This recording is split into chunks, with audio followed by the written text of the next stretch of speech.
Hello and welcome to Euro 2020 Happy Hour Last Orders, and we're live, as Martin Tyler puts it. You fucking bellet. um, with myself, Sham, otherwise known as FPL 2 Guys 1 Cup on Twitter. And myself, Rob, otherwise known as FPL Panda. Rob, I had to get it in there. It's our first live stream. Right. It's our first live stream for the Euros. We've done 24 preview podcasts. You thought you got rid of us, but no, we decided to come back every 2 to 3 days and do a live stream show. And now it's our next journey for the Euros. Rob, how are you feeling? We've got a long 4 weeks ahead of us. Yes, we've got a long 4 weeks ahead of us, but I'm really excited because in 24 hours' time, we'll know whether picking Insigne, Chiesa, Berardi, who else are there in the Italian team that everyone's been talking about for the last 3 weeks? Spinazzola. Spinazzola, Donnarumma. Yeah, there's all of the talk's going to be over, and we'll see who starts and who the best pick was in Right. around 24 hours time. That's it. Right. Before we go through the schedule and before we carry on talking, I've got two very special guests to introduce. They are from All About FPL, and it is Surya and Srini. Surya and Srini, welcome to the show.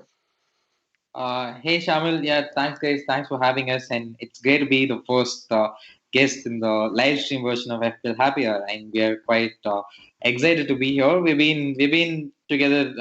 We went on to a lot of other streams and podcasts before as guests, but then you guys have been doing a great job in terms of running this podcast and doing an extensive research on all teams with one podcast each for every representing nation is quite the task, and you guys have managed to pull it off in a very good manner. So that's what intrigued us and just wanted to be part of the first live stream of FPL Happy Hour. So I think Nice. Shane is the same. Yeah. Thank you, Surya. Srini, how are you? Yeah, hi Samuel. I'm doing great. Yeah, it has been a pleasure to be part of the Happy Hour podcast. You guys have been doing a tremendous job, and yeah, it's been a looking forward to the Euros, and it has been a few 2 weeks without FPL has been a little different for a little when we are playing the FPL season. It was like overwhelming this season, but over the course, like we are missing FPL, and glad that Euros are back from tomorrow, and we have Euro Fantasy to look forward to. That's it, exactly that. Right. Before we go into the Euros, why don't you tell the listeners and the viewers a little bit about what it is that you guys do? You've got a big Twitter following, you've got your own website. So talk to us a little bit about what you do, and if people want to go and look for you after the show, where they can find you and how you started, etc. Yeah, so to give the listeners a bit of a brief of All About FPL, it is that All About FPL is a website and a Twitter handle. So we collate a lot of articles together. It's not just the two of us, so there are around 50 writers who write blogs for us. We vary amongst ourselves to put out the best content on FPL and Euro Fantasy for the same. And we take pride in ourselves that we do not charge money for the content that we put out. So everything that's out there on allaboutfpl.com that you've read before or you might check out in the coming days is completely free. So we thrive ourselves as for the community by the community. That's the goal that we want to help all the FPL managers, and we want to promote all over FPL as a brand as well. So that's quite a brief about us. So if you want to know further, you can check out our Twitter handle. It's at allaboutfpl, or our website. It's allaboutfpl.com. Yeah. Right. Thank you very much. That's quite comprehensive, and I'm sure everyone will be going there. Right, Yeah. before we go into the detail match day one, everyone that is watching the stream, we would really appreciate if you could like and subscribe if you haven't done so already. So hit that like and subscribe and the notification and all those jazzy things. Someone's And excited. can we just take a moment to appreciate these rolling graphics that Rob put together? Like, I think they're so sexy. Like, he's not even pressing anything on his screen to move it. No hands But during, down. and I know it doesn't really mean anything right now because I guess the Euros hasn't started. But during the Euros and when we're doing the live streams every 2 to 3 days, these are going to keep on getting updated. So you're going to see who's the group stages. You're going to see who's got the most assists, who's got the most points, who's got the most goals, etc. And it's going to keep running through. So that's kind of the plan throughout the live streams. So he's made this all pretty sexy, and I think it's great. What do you think, Rob? Yeah, well, I've got built it, so I've you're got a gonna say that, biased aren't you? view. Yes. Yeah. Yeah, I think the first time we noticed you guys on Twitter, the first thing I told Srini was like, yeah, they seem to be a very nice spot and the graphics looks really great. That's the first thing I told them. Yeah, so that's a pretty great job that you guys that Rob has put together. I think yeah, as the tournament progresses, that's going to be a really great thing to watch. It's very pleasing to the eye and it's attractive too. Yeah. That's Yeah. it. Cheers. Let me just quickly run through the schedule with you guys for today. So the first thing we're going to do is we're going to talk about match day 1. We're going to look at just the fixtures group by group, just for the first match day, what we think, who the standout players are. Then we're then going to talk about chip strategy. There's 3 main chip strategies. We're going to go through each of them, pros and the cons. We're then going to talk through our locked teams, all 4 of ours, where we're thinking with it, what our strategy is, and then we're going to do a Q&A afterwards. So what I would say to you guys is try to hold off questions till the Q&A bit at the end, because then we'll definitely be able to go through all your questions. If you ask them during the show, we may not get to it, so please try and hold off till the end.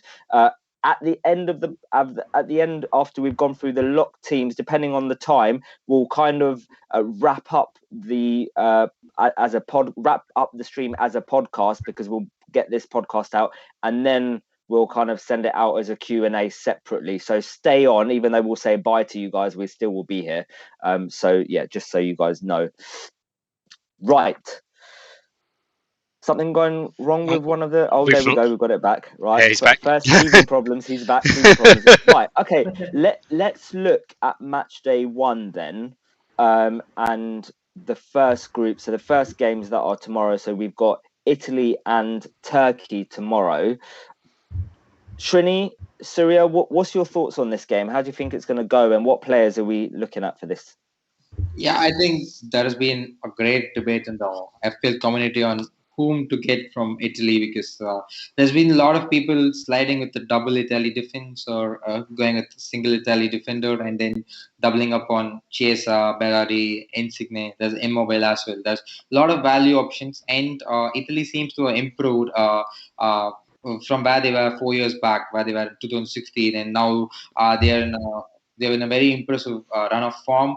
A lot of players clicking together. I think the defense is experienced and the attack is also very resilient in terms of clicking together as a unit, which is very, very crucial when you go into a big tournament like a Euro or a World Cup. But then a lot of people who I've seen is that they talk less about Turkey as a team together. Turkey are no longer a single man team. They're no longer an Arda Turan team. They've got a lot of stars in them. A lot of potential in them.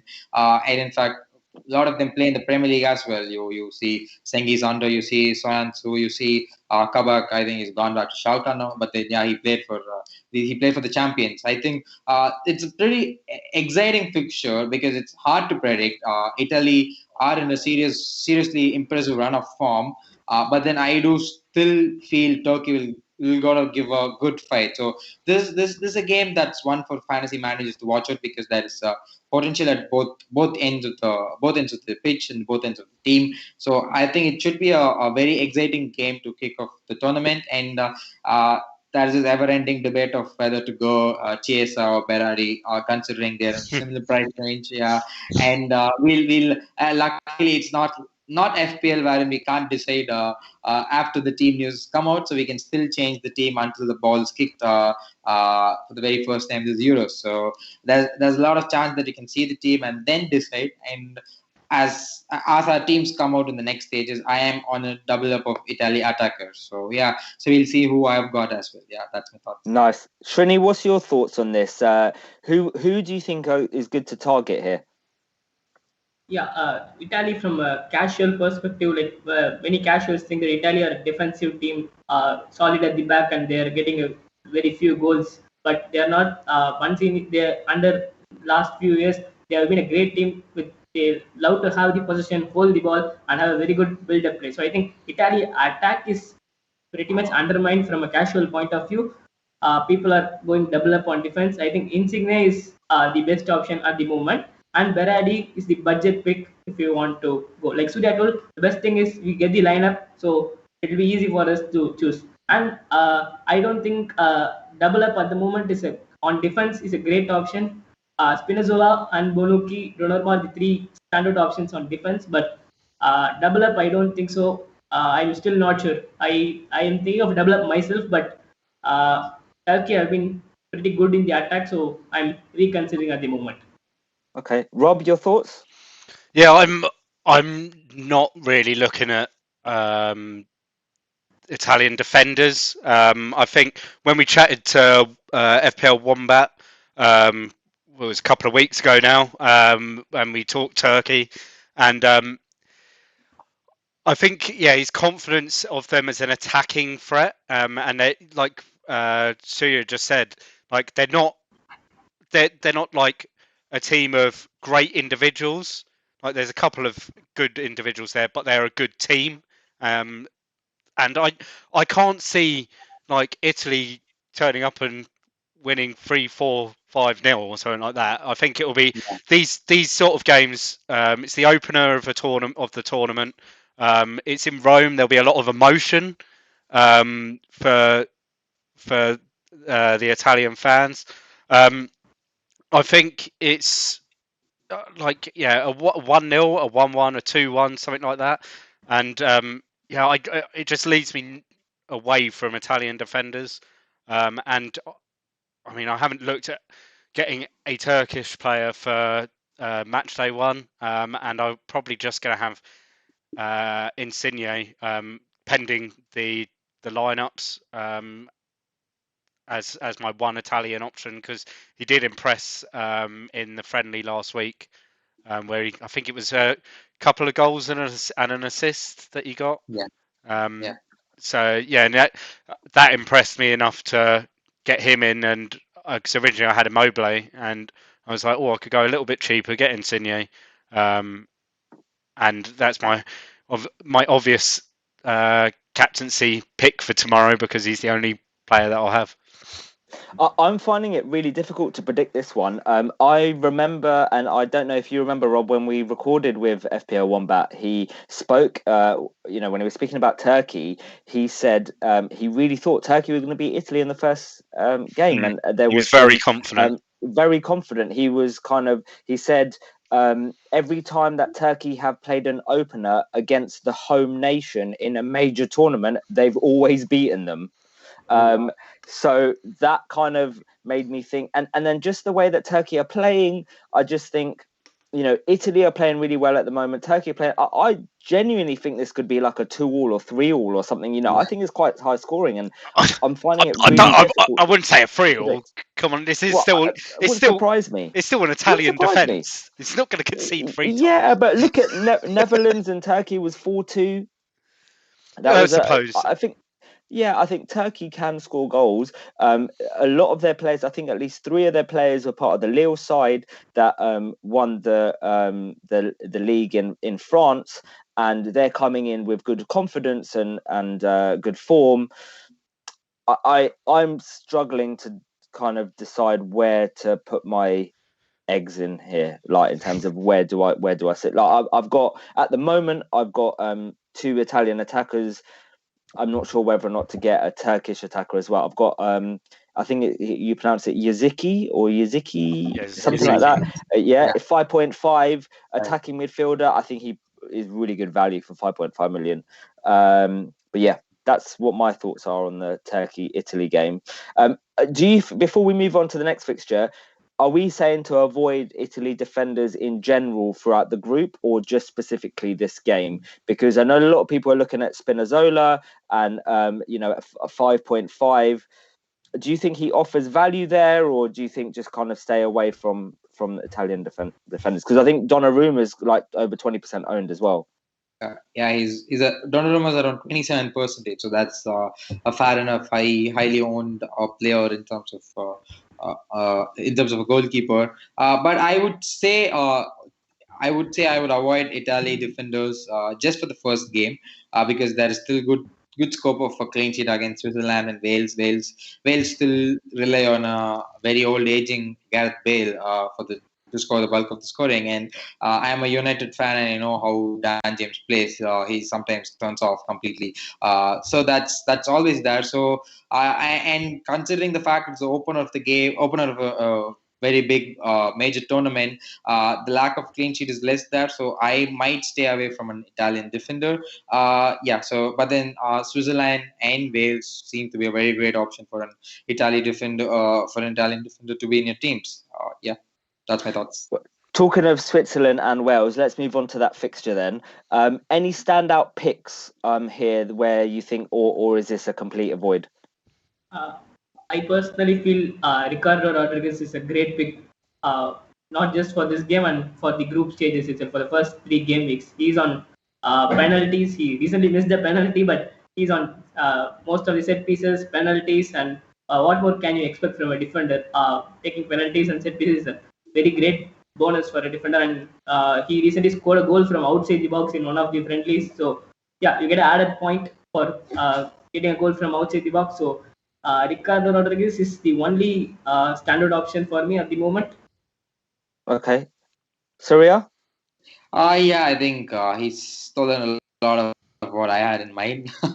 Yeah, but then that's what I would repeat that. I actually watched that match against USA that was friendly, and yeah, he's an attacking fullback, and they play three at the back, and he's quite up the pitch. So you could expect a lot of attacking returns from him, and he's still very very low owned. I think he's owned by just around 2% of the managers when I sat down to write the differences blog. So he's still a very great value pick, an extra point for a defender for a player scoring a goal outside the blocks. He's in the penalties, he's on set piece, he's on free kick duty. So he's right there on everything. So that's the only player that I could consider from Switzerland, and probably Jadon Sakiri. He turns up in a lot of the major tournaments, but then at that price point, you have a lot of other very valuable players to choose from to put your money on that a very risky punt like Shakiri. So I will stick with Srini and say Ricardo Rodriguez is the only option from Switzerland. Yeah, Okay. and Wales. Anyone from Wales? Yeah, and Wales is a complete Avoid. avoid. Yeah, I think there's nostalgia behind Bale. Of course, he's performed really well in European tournaments. He's played well in Euro, and but then it's a reminder that he's not young. There's no Aaron Ramsey. Aaron Ramsey is not young, and the attack is still in the hang. And there's no Giggs as well. Giggs was the manager for a very long time. Now he's not. The management has changed. There's too much of an uncertainty in that Wales team for you to target players. So Wales is completely an avoid for me. Before I pass over to Rob, because I know Rob's got some thoughts on Shaqiri, haven't you, Rob? Have I? Well, because you've got him in your side, right? Yes, I have got Yes, right. Shotdown Before you Shaqiri talk about Shaqiri, right? Did you know? Because you were talking about Wales in their last. I listened to this on a podcast. Shout out to FPL in a nutshell podcast. Very good podcast. Two women talking about fantasy and kind of summarise each team, and I loved it. So go follow them. Wales in the last 9 competitive matches have kept 7 clean sheets. Wow. Right? Or 6 clean sheets. It was 6 or 7. And I was like, wow, like I was really surprised. You know, I don't know what teams they faced. But, I think as a stat, that kind of alarmed me, which I didn't know of. So yeah, that was interesting. Right, Rob, talk to me about Shaqiri. Why is he in your side? I mean, it was kind of like a coin flip. I didn't want to go. I wanted a Swiss player, but I didn't want to go 2. So it was a coin flip between him and Rodriguez. And then watching this Swiss side, every time they go forwards, he is part of that movement. Every time the ball's played into the box, it's either him that's playing the ball into the box or he's there receiving it. He shoots a lot. like he'll happily. When we've seen it for Liverpool, he just in the Premier League, if he gets a like half a glance at goal, he'll have a shot. And he generally hits the target a lot of times. Yeah, and he'll be on. I know we've mentioned Rodriguez on set pieces. I think those attacking short free kicks on the edge of the area, Shaqiri's one of the best in. And he's a greedy bastard. Yeah. He will take them off Rodriguez. yeah. Rodriguez is not getting near a free kick that's 25 yards from goal, unless it's like round the side of the penalty area. Shaqiri's getting. He's going to have everything. And if they were like 3 or 4-0 up against Wales and won a penalty, and Rodriguez already had a goal and Shaqiri didn't, you can bet your life on Shaqiri taking the ball off him to score a penalty. I just think he was great value as an asset to have for that fixture, because I do think Switzerland will win and they should win comfortably. Okay, let's move on to Group B and the first game of the day, which I believe is Denmark versus Finland. A lot of people looking at this game. I've seen, funnily enough, we did our Denmark preview podcast. I think, was it about a week ago now, Rob? Yep. Where we did it about a week ago, and I didn't see many people with Denmark players in, or maybe like one defender. And then ever since then, and I'm not saying that everyone's listened to the podcast, but ever since then, I've seen double Denmark defense everywhere that I look. And because as soon as we ended that podcast, we were like double Denmark defense.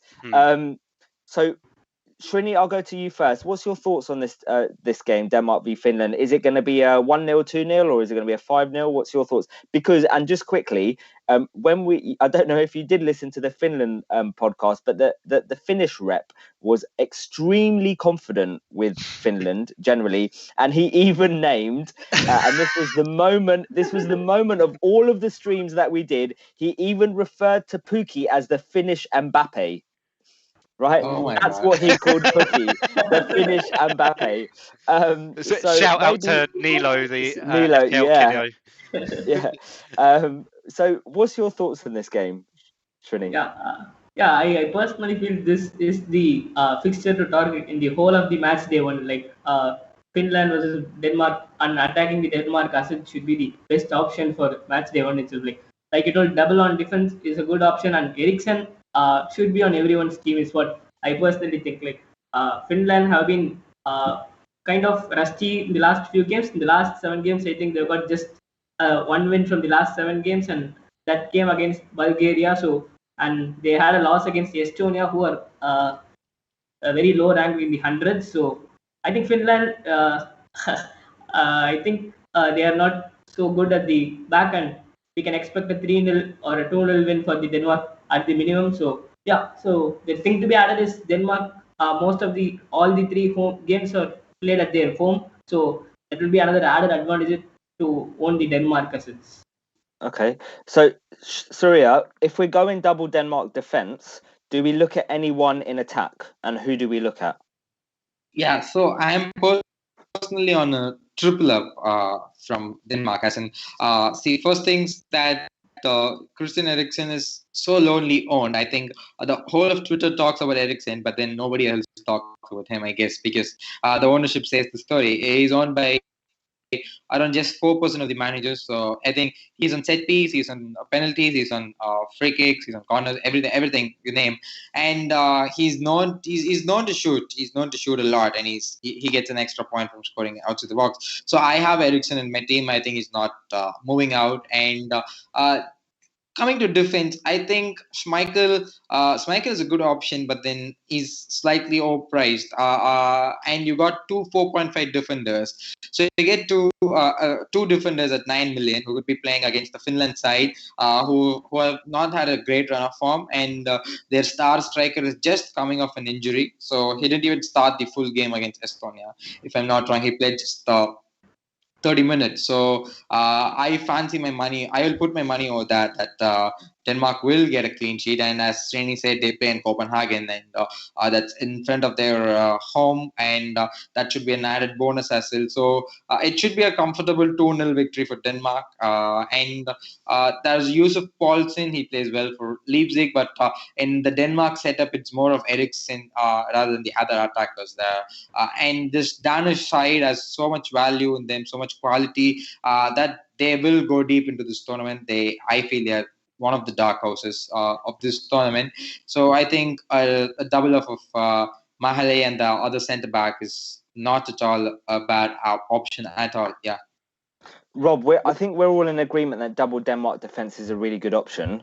But what about the third? Should we be getting a third? And if we are, is Eriksen the best shout for that third option? My only concern, and we spoke about this on the preview pod, is if Eriksen isn't scoring goals for them, I can't see the value being there at 9 million.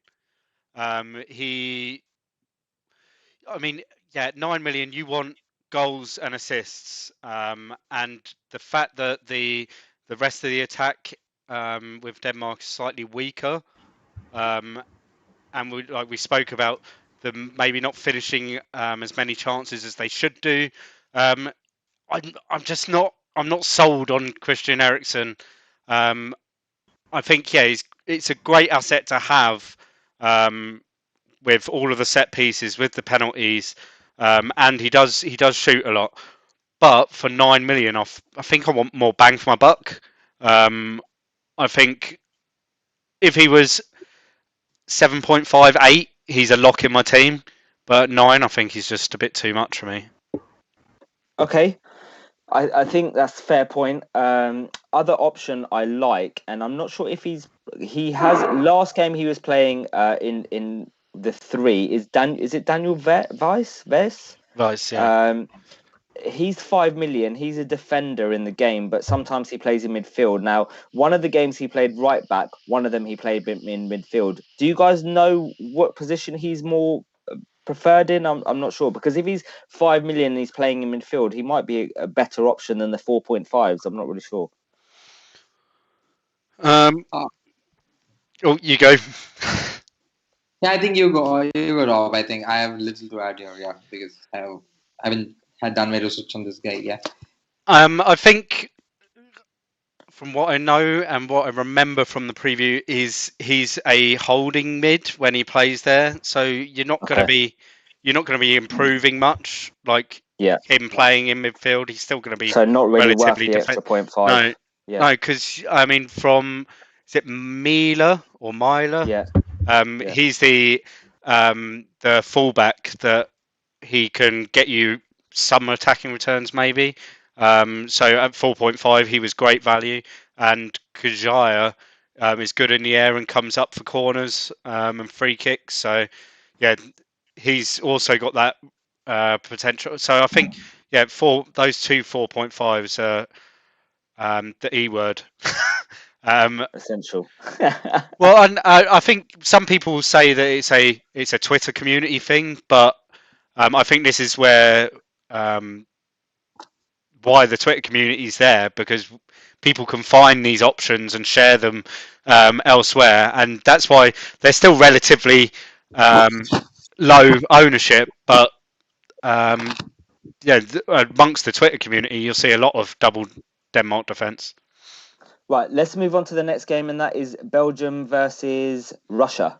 Now, when we did the preview podcast, and even to be honest, before we did the preview podcast, I was really confident in Belgium. The Belgian rep was really confident in Belgium, even though they've got Witsel that might not be there for the first couple of games, and De Bruyne may not be there for the first couple of games. He was still quite confident with Belgium basically winning all 3 games. However, having listened to quite a few podcasts, a lot of people think that actually Denmark may top this group and Belgium may not.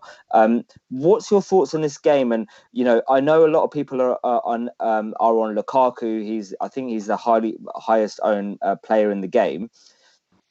Me and Rob are both on Carrasco as well. We both really like him.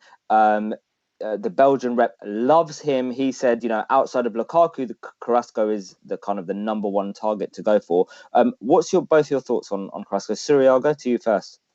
Yeah, I think we have been championing of Carrasco as an FPL, as an Euro fantasy asset over the last couple of days. That's quite because of the fact that we had a chance to work with a Belgian journalist.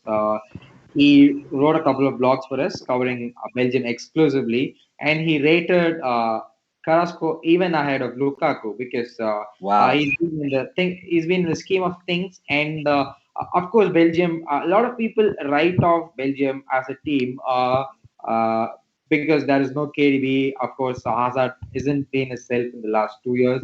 He hasn't started a game for Belgium since 2019, and there's no Witzel. But then this team is the number one ranked team in FIFA. So you got to give credits for that because they do have that kind of talent to get you there. And Martinez sets up this team in a way that they will punch above their weight. They will look to score a lot of goals because their defense is not getting any younger. It's still the same Vertonghen. It's still the same Toby Alderweireld. There's a couple of enablers there. But then they look to score goals, and in order for them to be created, I think Carrasco will be in the scheme of things. So I think Lukaku is, of course, a self pickup. I think you don't have to add any comments there for us to justify his inclusion in most of the in most of fantasy managers teams. But Carrasco is a very very great option in my opinion, and at 7 million, there is so much value in him as an asset. Yeah. Is there anyone else that we should be looking at from Belgium outside of Lukaku and Carrasco, Srini? Yeah, definitely. I think they are first up against Russia. Russia is a team they would like to sit back and defend against the bigger teams. Like they are not in a great form, and so I'll pick one of the defenders. Denayer is a good enabler for the price he is in. I think he's the standard option from the defense because we are not exactly sure of the fullbacks who are going to start. Munir has Kastange pushing him for the spot, and it looks like Munir will start against the teams like Russia, who would like to sit back, and Kastange for the tougher games when they progress to round of 16 or the game against Denmark, where they need to have someone defensively. So the fullbacks is still a bit of a fight with not their spots are not yet sealed at the moment. So I think Denayer is the best defensive option, and as you guys mentioned, Carrasco and Lukaku are obviously tremendous fantasy picks. Okay, Rob, thoughts on this Belgium versus Russia game? How do you think it's going to go? And should people be confident in Belgium as people are, or not? I think Jason Denayer is. I think at 4.5, you can't argue with the value there. But I wouldn't be looking at any other Belgian defenders. I don't think like anything over 4.5 is a bit overpriced. This is, as Suya said, it's an aging Belgian defence. We've seen Toby Alderweireld struggle all season for Spurs, and I think Atom Juba will give them some problems. He's a big, burly centre forward, a very old-fashioned centre forward, and if he gets in and amongst it, he could cause a bit of hassle for that Belgian defence. But on the other hand, Yannick Carrasco, the other night he was brilliant. He should have scored at least twice, and maybe could have had more in their friendly. I'm forgetting who it was against. But yeah, he was brilliant. Lukaku has proven time and time again that for Belgium that he is their main man. People think of De Bruyne because he might be the better player, but for Belgium, Lukaku is the main man. He's the one that scores all the goals. So even if De Bruyne was fit, I'd be still going on Lukaku. And for like the game against Finland, I'll be looking at match day 3. I'll be looking at Lukaku rather than De Bruyne. So yeah, I think Lukaku for this week is probably like if you wanted to take a top 3 captaincy picks across the game week, I think he's in that top 3. Yeah. Anyone from Russia? I assume not. Not for match day 1, no. No. Right. Let's look at Group C then. And this is Austria, North Macedonia, Netherlands, and Ukraine. So that first game is I'm struggling to read here. Is it Austria, North Macedonia? Yeah. Right. A lot of people are kind of going, right, let's pile in on Austria against North Macedonia. I'm of a slightly different opinion here, because I don't think North Macedonia are as bad as people are making out. I think Austria probably will win, but I think North Macedonia may score. A lot of people are looking at a double Austrian defence, but I've seen Alaba in a lot of sides. Where do you think this match going? Who will you be picking in this match, Surya? Anyone that you're looking at? Quite a couple, because Alaba is actually classified as a midfielder in this particular game. He's 5.5. That's good value for someone who might be on penalties. I think he is higher up the pitch. So Alaba is one option, but then I still fancy North Macedonia to score a goal, because they've done well. They've done well to land a spot in Euros, and this group seems to be a bit open, because the Netherlands team they aren't. Truth be told, they are in the same Dutch side of the past. They're not the same RVPs. They're not the same Iron Robin, Snyder. Not that team. They're very defensively fragile. I think Turkey showed that they beat them 4-2 recently. So that is an option that Netherlands could open up. Ukraine is another great team. So this group is something. It's tough to predict of how it will end up, because North Macedonia will seek a chance to go as deep in this tournament, and they've got a good set of players. I think Alioski plays in the Premier League. We know he's in the penalties as well. Pandev has been a very great player for a lot of clubs in his very long career. I think he's played for 3 decades now. So I think double up on an Austrian defense is a big no-no. I see them scoring at least a goal. That's my thoughts. Yeah. Srini, what's your thoughts on this game? Have you got any players from this game, and who would you be looking at? Yeah, as you guys mentioned, Alaba seems to be the top option, but I think he's the best option, and we may even consider Sabitzer as a good option. Like he's been a great player in the last few years, and I think he's very much wanted in the transfer market at the moment for around 15-20 million. I think he'll be looking to prove something in the Euros and maybe get a move to one of the bigger clubs. Many clubs are looking for it for him, and Sabitzer is a great player, and he's the one trump card to watch out for, is what I feel. Rob, what's your thoughts on Alaba? Because I know when we spoke to the Austrian rep, he wasn't too keen on him, was he? From what I remember, at 5.5 in that midfield. My concern with him, and we saw it last week in their friendly with England. He tends, like, their fullbacks will push up, and he'll be very much slotting in and just filling in where the fullbacks should be. So he's still very defensive. I think there's still other options elsewhere across the tournament for match day 1 that I'd maybe prefer. I know 5.5 it's cheap, but I think it's worth losing 0.5 somewhere else to then bring him up to a 6 million player. That's what I spent a lot of time, because at one point I was just looking at the game and going, who can I get? And I think, like, originally I was like looking at like someone like Robin Lod from Finland after Nilo talked him up, and at 5.5. But that's more like someone that's attacking. He's an attacking player. He described him as Finland's Buendia to that Pukki. guy, man. And well, who knows what could happen. I'm not wanting to touch that game in particular. I think it's very much an unknown with Macedonia at their first big tournament. We've seen teams either really impress at their first major in tournament or they've fallen apart.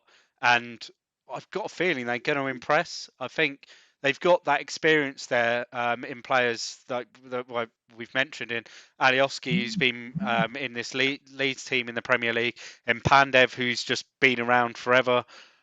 He's probably been playing football longer than I've been alive. Same. Yeah, he's. I think if you were going to look at any games in this group for something, I think the Netherlands-Ukraine game screams goals, goals, goals. Good segue, but quickly, one thing that I want to talk about on this game. We've spoken about Alaba, we've spoken about the Austrian defence, we've spoken about the North Macedonia, Alioski, Ristovski. One player that we haven't spoken about quickly that people are talking about is that Austrian striker, I don't know how you pronounce it, Kalazic? Sasa Kalazic. Yeah. Has anyone got any thoughts on him? Yeah, he's had a very great season, and he's tall, he's lanky. He should be amongst. He could go score goals of all kinds of forms, and I think that he's one reason that people are going less on Arnautovic as well, because Arnautovic, of course, is not played in a long time. He's not played with the national team because of COVID restrictions, and he plays in China, so he's not played with the national team yet for a very long time. The coach rates him very high, but then there's still chance that the minutes will be divided or one might start over the other. So I think that's breaking that. It does not give you a conclusive stance of whom to start with or whom to trust the option with, because I'm pretty sure one or the other will start and get hooked at 60. So you cannot.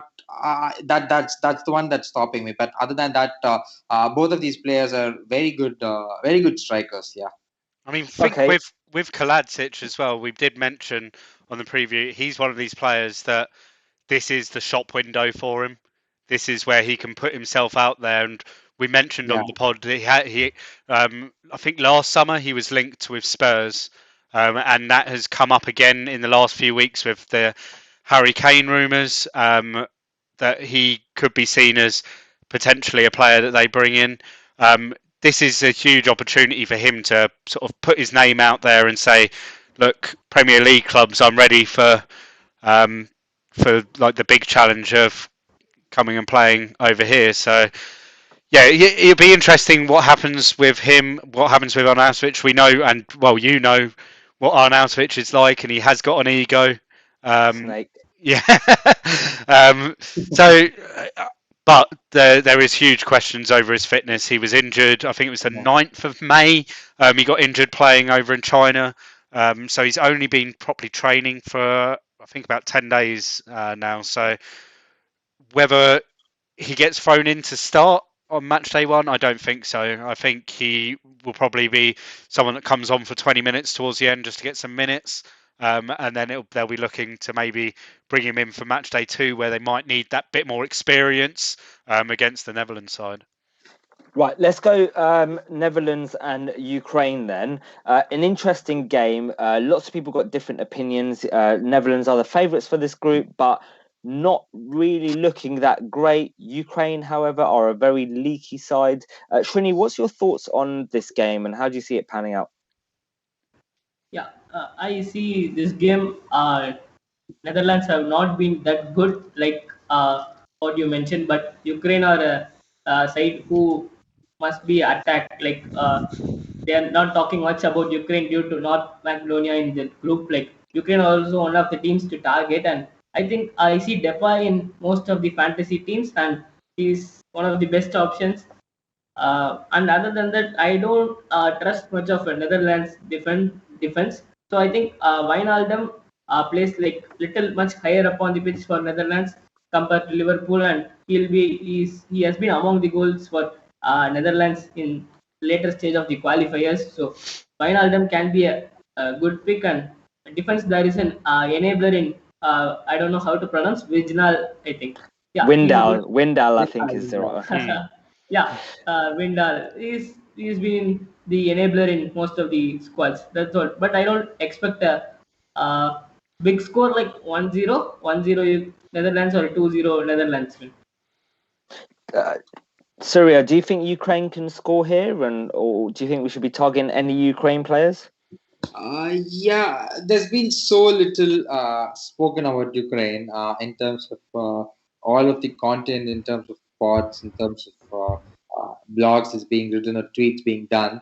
As I said just before, Netherlands defense again is like it's not stable. They've been conceding goals. Turkey exploited it, and even in the friendlies, they look fragile. And Frank de Boer, out of all the generation of Dutch playing four at the back suddenly changed to five at the back, and there's been even Delight has come out and said we not a lot of players are not used to in this particular formation, and this calls for Ukraine to attack and exploit this gap, and Ukraine have got the quality to do that. I think they've got a lot of good players. I think one that stands out is Malinowski. I think, of course, a lot of managers know Zinchenko. He's out of position. He generally plays in midfield for Ukraine whenever he plays. But Malinowski is again a very solid option. At least not for this game. He should come good for the against the other games against Austria and North Macedonia. He's 7 million. He's solid. He's had a great season in Syria. Yeah, and Yarmolenko's there too. He's not the same guy. He's had a couple of knee injuries that has derailed his progress, but still he's there. He's a legend in that Ukraine team. So I think it's a high scoring one. Only reason I have Vindal in my team is that he plays wing back and there's option of an attacking return and he's 4.5. That's the only reason he's there. But I predict this game to be not just this game, any of the games that feature Netherlands, it should be high scoring. They're known to score goals, and that defense is not stable enough to keep a clean sheet. So I think that game has a lot of goals in my opinion. Rob, I know you like a Netherlands player that isn't Depay, isn't Wijnaldum, and isn't Windal. A lot of people are not talking about this player. Do you want to tell us who it is? Yes, Veghorst. We'll go with that, Veghorst. So, in the last few years, it's generally been De Jong playing up front for the Netherlands, but Veghorst has just come out of a great season. He scored how many goals? Wasn't he like third top 20 scorer? odd goals, yeah. I think it was like 20 goals or near 20 goals. Yeah. So it looks like there was doubts when we chatted with at Peter Wolf on the Netherlands podcast. There was doubts whether he would start, but in the friendly the other night he did start. He's got a goal as well. So that kind of strengthens him. When we talk and go through our teams shortly, I'll explain that I'm still a bit undecided on him, but I felt I was trying to get Depay in, but it was a lot of trying to move other players around my team, whereas he could provide great value. It was a coin flip between him and Moreno at the end of the day. So, and I think that at the moment, Weghorst is more likely to start than Moreno for Spain. So, at that price point, he just seemed like the best option. But it's something that I think I'll be keeping an eye on tomorrow during the day, just to see if there's any sort of clues as to whether he will be the starter or whether it'll be De Jong up front. Right, let's go on to Group D, and this is the England group. Come on, England! Right, the first game is England versus Croatia. We recorded with James at Planet FPL about the England podcast, and James is extremely knowledgeable, knows what his stuff, can talk for hours about the England side. But his conclusion was basically we don't know who's going to play, and I think that is pretty much the thought of a lot of fantasy managers. And for those that are going to play, they either seem overpriced or kind of not very good value for money, and people really aren't sure where to go. And not sure how this fixture could kind of pan out. Surya, I'll come to you first for this one. anyone from this game that we should be looking at or not? I think no. I think when James can say that, I will stick with the same. You're not gonna challenge him. Yeah, it's not challenging. It's the fact that Southgate has got no clue to what to do with, no clue whatsoever to what to do with this England team. I think only two names that we can be sure of starting is Harry Kane and Jordan Pickford. Because other than that, you never know Declan who. Rice probably. Yeah, Declan Rice probably. Yeah, I think other than these 2-3 guys, every other spot in this particular team is a mystery. You don't know who's gonna start. They too did what do you say?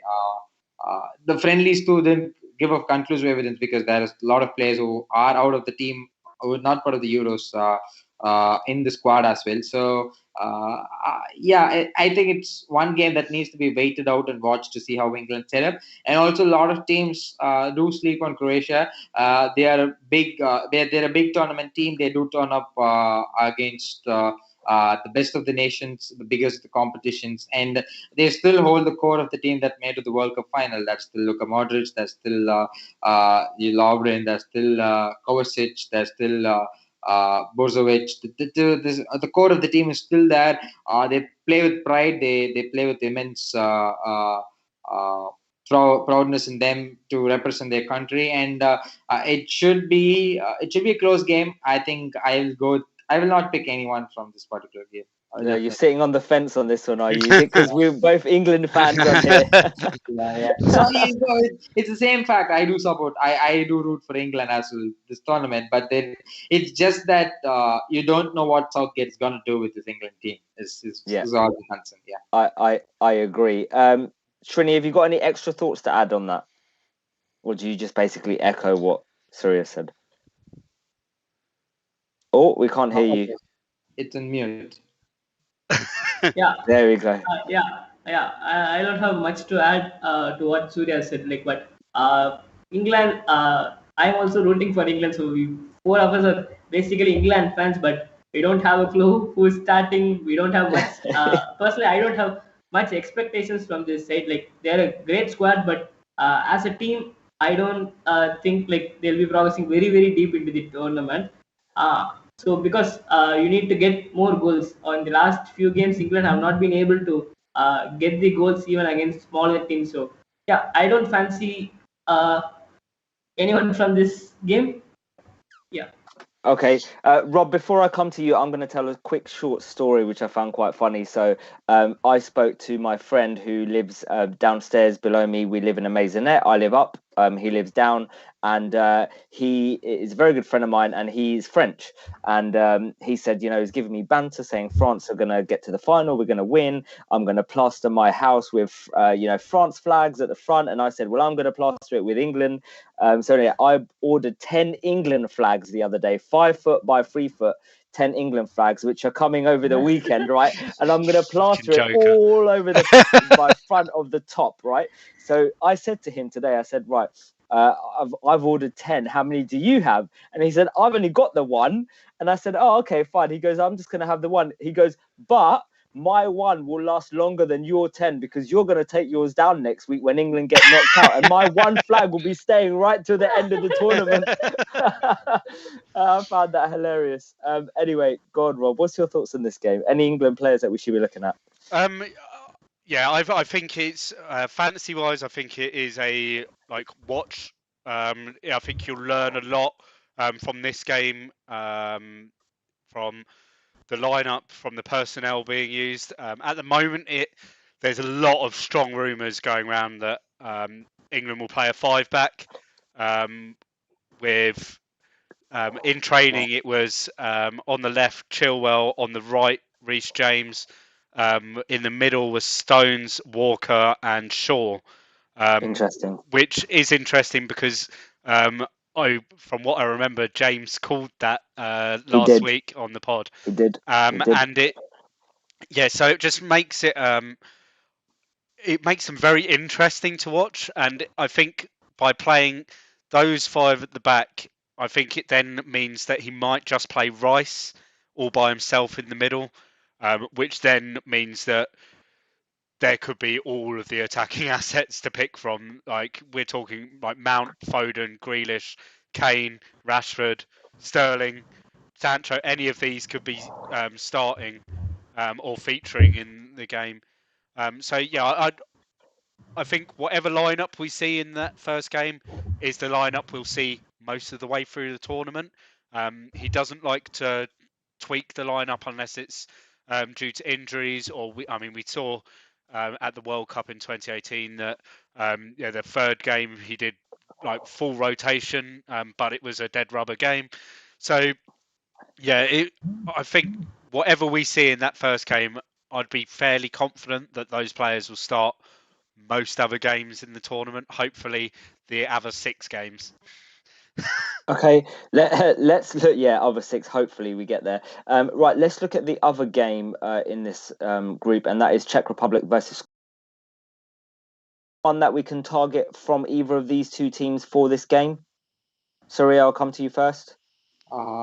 Yeah. So I think this game has some potential of going differential because players from these two teams have been very lowly spoken about in this in a lot of discussions. When you take Scotland, I think they got a one or two option. I think Che Adams has pledged his loyalty to Scotland, and he's been playing for them from quite recent times, and he's a decent forward because he's got 10 goals for Southampton this season in the Premier League. So that's no less an achievement because Premier League is tough. I think he will look to take that into this tournament as well. So that he's fairly cheap too. That he might be a very good option if for people are going heavy on midfield and have a midfield of a forward spot open up for a budget player. Kofal, I think we all know how attacking he is for West Ham in the Premier League. I think he's still 5 million, offers very good value in terms of attack. Suchek, we all know he was an FPL legend in the first half of the season. He too gets a lot of goals for Czech Republic. He's even went on to score a hat trick recently. So yeah, a lot of like not so solid options, but one or two if you're trying to punt, I think that could definitely work out. But then again, they're not very. They don't put out a case for themselves, but still fairly decent enough options. I think Andy Robertson too. He captains the Scottish side. He's got a good form, and you all know how good he is. And Megan, for another fact, Megan too recently scored a hat trick for Scotland. I think he plays far up high the pitch, not like unlike the way he plays for Aston Villa. So yeah, decent picks, but I wouldn't say on a team breaking option or someone who's going to give you 10-15 points, but then still a few picks to consider. Yeah. Srini, anyone else to add, or is Surya basically taken all of the good picks from these two teams? Yeah, I think Surya has basically taken all of the bigger picks, and I don't think this game is like much to watch out for in the like we don't have much of a fantasy potential in these games, and Scotland or a time they play with great potential, like they give their 100% every time they turn up, but this is a very tricky group at the moment. This is the group I predict to have the least number of goals in the entire tournament. We Yeah, can't I see think much I of a agree goals, with but you there. yeah. So, but still, we're not sure of the defensive options from England. So, I think Robertson should be the only pick I'll consider from Scotland at the moment. Rob, anything to add on this Scotland and Czech Republic game? Again, I think this is a tight fixture. I think the fact that Scotland are at home at Hampden Park, there will only be, I think it's 30,000, maybe less, but they'll make a lot of noise. I think it's a tight one to call. Everyone thinks that this group is England, Croatia, and then one of Scotland or Czech Republic to come third. Scotland could throw everything at them in this game. For them, it's win that game. And when we chatted to Mark, it was win that game, and they've got 1 foot in the round of 16. 3 points could get you there. So yeah, it's. I don't know. I don't think I'd be touching any fantasy assets for this game. I think the group, you kind of want to watch them play, but on the other hand, yeah, it's supposedly the best fixture for them, for both teams. Right, before we move on to Group E, there is currently 9 likes on this stream and about 20 of you watching. So for the other 12 or 11, please go and hit that like button for us. Right, let's move on to Group E then. The first game is Poland versus Slovakia. Now, this game's an interesting one because our rep, he's not too confident on Poland at the moment. He said they didn't really turn up in the friendlies, although a lot of people are looking at Lewandowski. Rob, what's your thoughts? I want to come to you first now. What's your thoughts on this game, and should we be looking at any Poland players? I assume we're probably not looking at Slovakian. I really want Lewandowski for this game, but I just can't fit him in. I think it's a case of like you want two big premium forwards, and you've got Ronaldo with a good fixture, Lukaku with a good fixture, and Lewandowski with a good fixture, and any of those 3 could go absolutely crazy in that match day 1, and I just. I could just suddenly change my mind when I wake up tomorrow morning, but at the moment, I just have a funny feeling about Ronaldo and Lukaku. If I had the money, I'd have Lewandowski in as my third. Right, I just think he could easily go and score 4 or 5. Yeah. And we remember the pod we did with the Slovakia rep. He was not confident at all about the whole tournament, and I think Poland will want to. It's a very tight looking group with Sweden, Spain, Poland, all potentially could push for that top spot if they won particular games, and that Slovakia game, that could be the one that we need to score some goals just to bring that goal difference up. So yeah, they could tear into them if they turn up. Surya, anyone outside Lewandowski that we should be looking at? A lot of people talking about Zielinski. I think Bednarak is Bednarak Polish? He is, isn't he? Yeah. Yeah, he's Polish. Yeah. Anyone else from Poland, or is it a void? Or yeah, I think a lot of people have been talking about Zelensky as well. I think yeah, the screen is all right. It's very weird. Yeah, it's really small. Yeah, that's it. Yeah, Slovakia are bad or not that great. But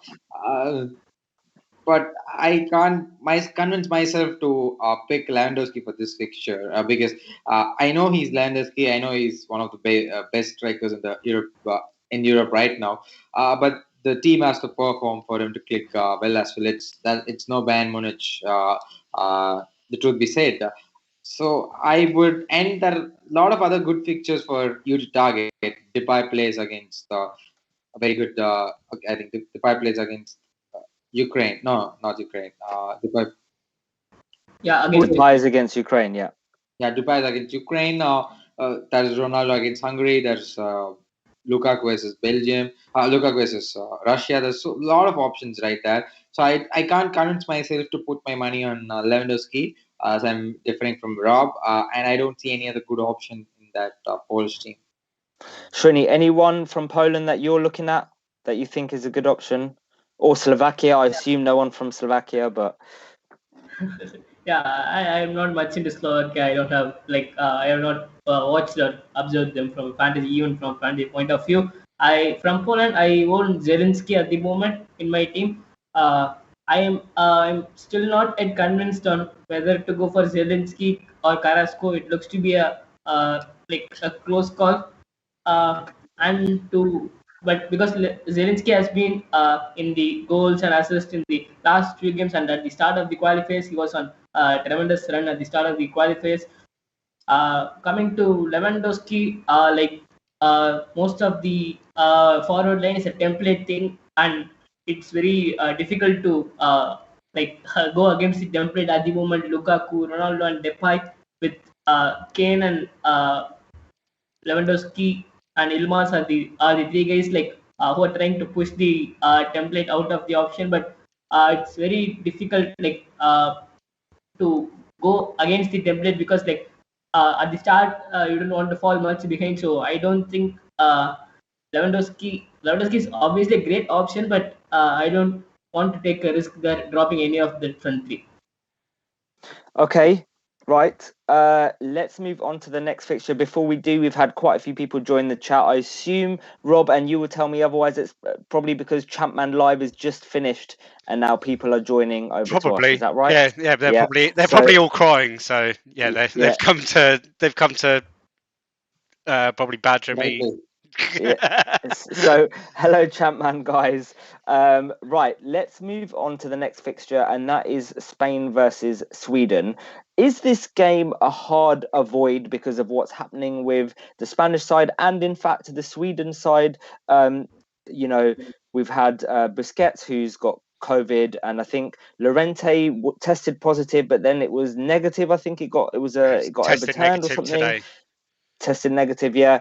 The Spanish side are not training together as a side at the moment. It's individual training. We don't really know if this game is going ahead properly. I mean, I imagine it will, but we don't really know what's happening. So is this an avoid completely, or do we still pick a couple of Spanish players for this game? Srini, I'll come to you first. Yeah, we are not sure of this game going ahead. I have Spanish defender in Torres at the moment, and I'm still not at Cannes, and I'm waiting for maybe till the deadline to get any update on the game, whether the game is going ahead on time. Like I think we have 2 days, backup days to have the match still go ahead. So yeah, it's a very a tough situation. Like this FPL season has been crazy due to this COVID postponements, and I thought it's not going to happen in the Euros, and we are going to have a peaceful tournament. But yeah, this has happened, and the first thing I told Surya was, "Oh, here we go again." I was not ready for this, so I'm not sure. But from a Spain perspective, Ferran Torres as a Man City fan, I really like him. He has been obviously underplayed at City, but coming to the Spanish setup, he's the one who can carry the ball forward, and he's the one who takes on the defenders. So Ferran Torres for a national team has been quite a different player, and he's the one to watch out for from the Spain squad. Do you think, though, with this question for you, Surya, with everything that's happening with this game, is it worth investing, 8.5 million in a Torres or 9 million or whatever it is for Morata as a risk, because we don't really know what that side is going to look like? We don't know, even if they are playing, we don't know the other players that are around them. So is it worth risking on them is the first question. And secondly, is it's okay to go with the likes of Torres because he's only 4.5 million? So, that Pau Torres, the defender, as opposed to the more expensive attackers. It's actually a tricky situation, you see, because you always want to have 5 different captain options for this particular match day. And if you remove Ferran Torres out of the equation, and if you cannot afford Robert Lewandowski, then suddenly you don't have a captain option from this particular fixture. That's interesting. That's what I'm finding as well. Yeah, that's what I've convinced myself to go from Ferran Torres to Carrasco. Now, and my current draft has Carrasco over Ferran Torres, just because I was quite concerned with the COVID situation over there. And I do have Marcus Llorente as my midfielder because he's an enabler there. I think he's a spot nailed on, and he could get a few attacking returns. Of course, he plays out of position in the opposite way. He's listed as a midfielder but plays as a defender in the Spanish side. But the fact that you will lose out on a captain option from this particular game day is something that's really that's been in the back of my mind for long. But this shouldn't trouble much because it's the fourth match day, and not if it is one or two, it could have been even more alarming. But then it is the fourth match day. Of course, by then one at least out of the three standout captain options would have performed well to my instincts.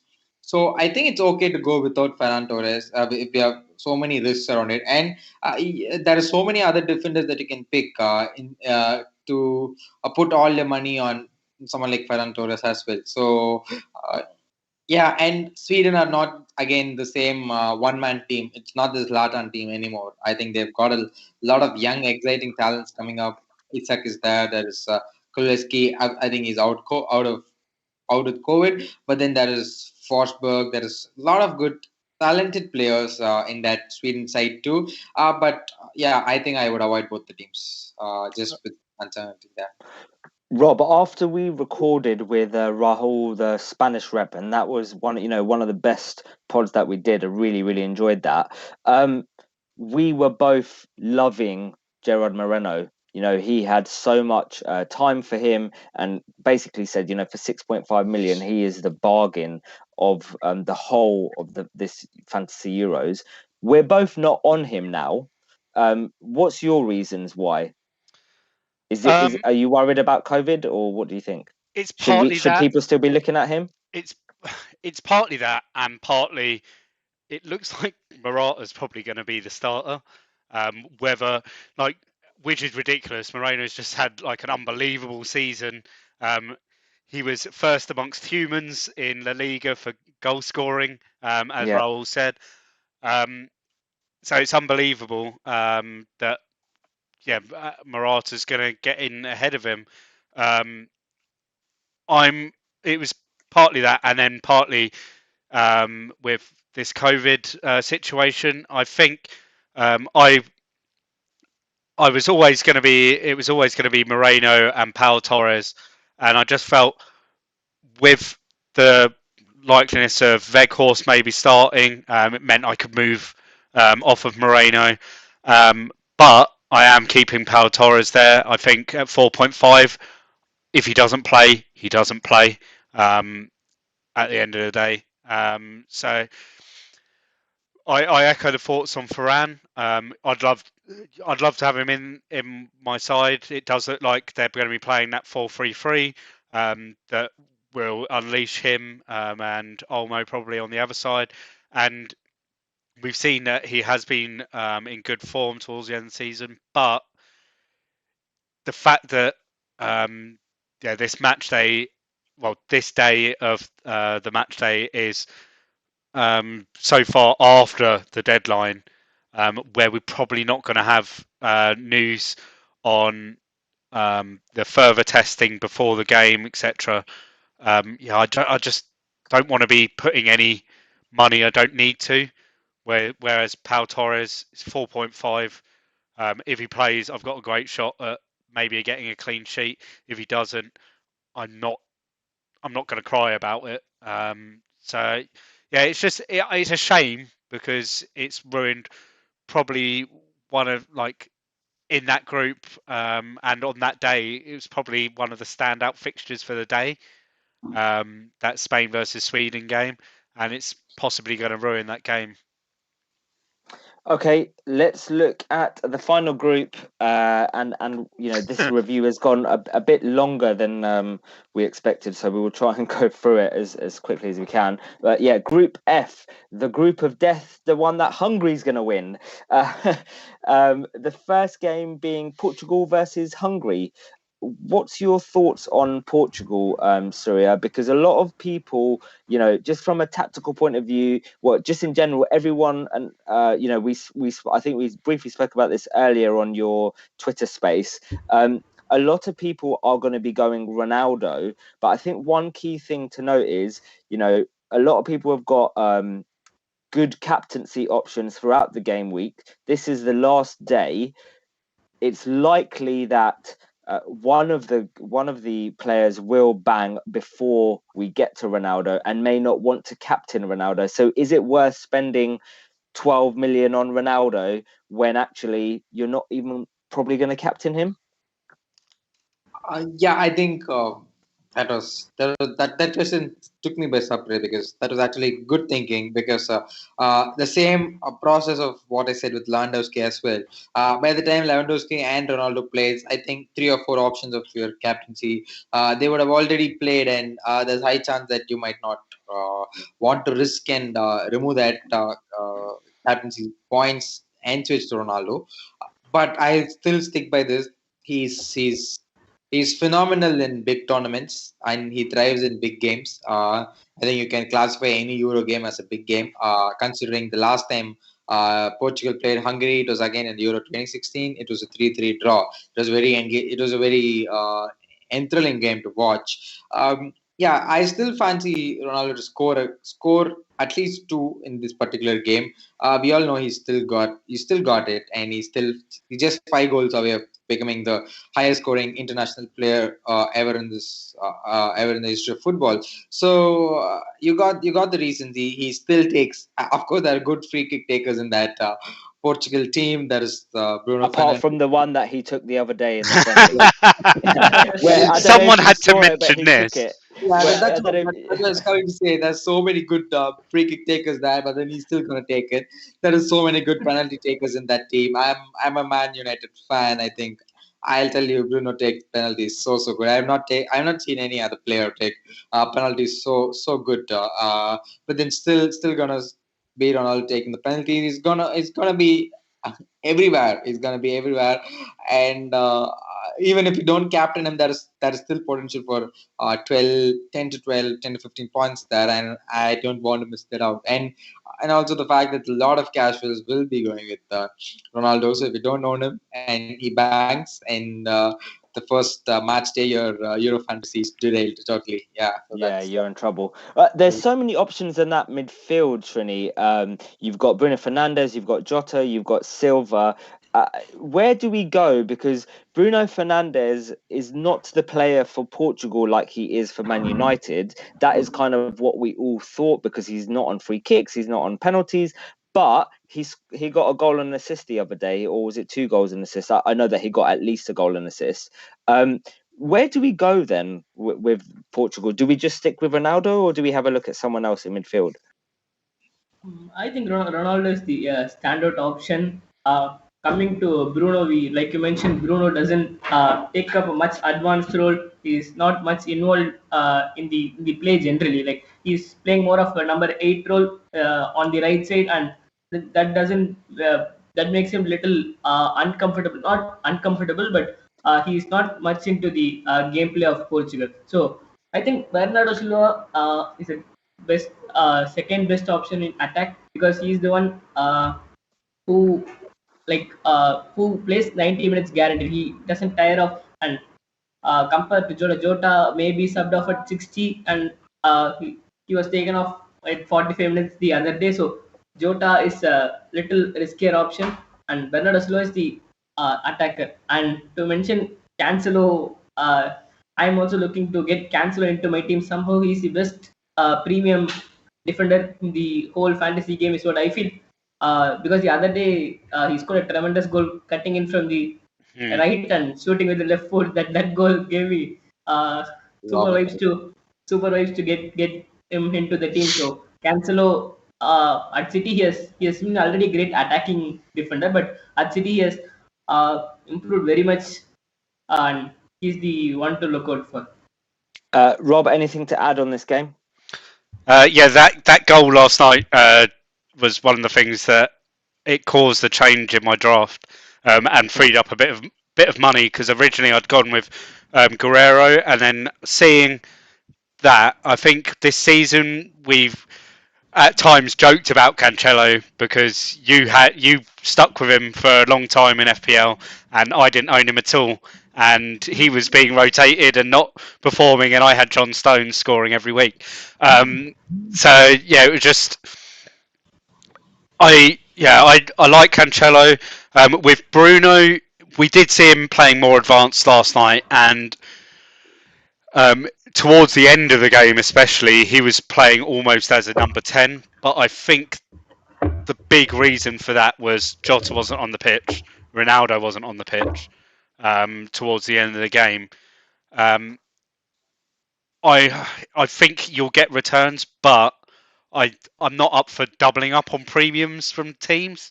And if I have the choice, I'm going for Ronaldo over Bruno any day. I said last week when we chatted to Shez that I think that Ronaldo will break that record by the end of the group stage. That was when he still had 6 to score, and he's only got 5 now. I still think he'll break that record. He could, potentially do it in the first 2 games. I think he's the huge standout option for a captaincy. It's just a shame you've got to wait till the last day for it. It would be a perfect day 1 captaincy, like get it out of the way. Yeah, that's the problem.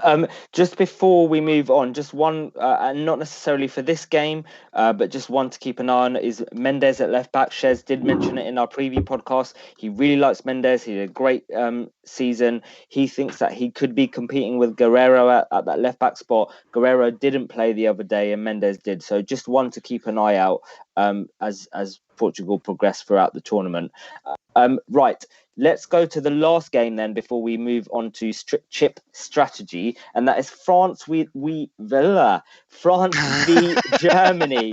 I can't edit that out because we're live, otherwise we would have. Now, France are the standout team from the whole competition, but is it worth picking any players for this particular game? A lot of people are kind of doing the hard avoid for this game and probably going to avoid for the Portugal game, but target for that Hungary game. Is there anyone that is worth looking at for this particular game, Srini? I'm not sure. I just want this game to be a great, fascinating watch. But from a fantasy perspective, it's very difficult to pick a player. Like if you're going to use the chips in match day 2 or match day 3, so that you can attack the Hungary fixture. So this game doesn't promise much from a fantasy perspective, but I personally feel like Gnabry is a little underwhelmed and under talked about, and he could be of great potential even against the smaller teams, and against the bigger teams he has been proven to get goals from outside the box, inside the box. He has been taking those runs for Germany. So Gnabry is the one I'm keeping an eye on definitely, but not for the match day 1. Anyone from match day 1 that we should be looking at from this game, Surya? Yeah, I think I'm just gonna ignore players from this game and just enter the footy. This game has a lot of good players for us to sit and crave about in terms of fantasy assets. See, the thing is, Germany are a very good side. I think they demolished Latvia the other day. It's too good. It is completely a mismatch.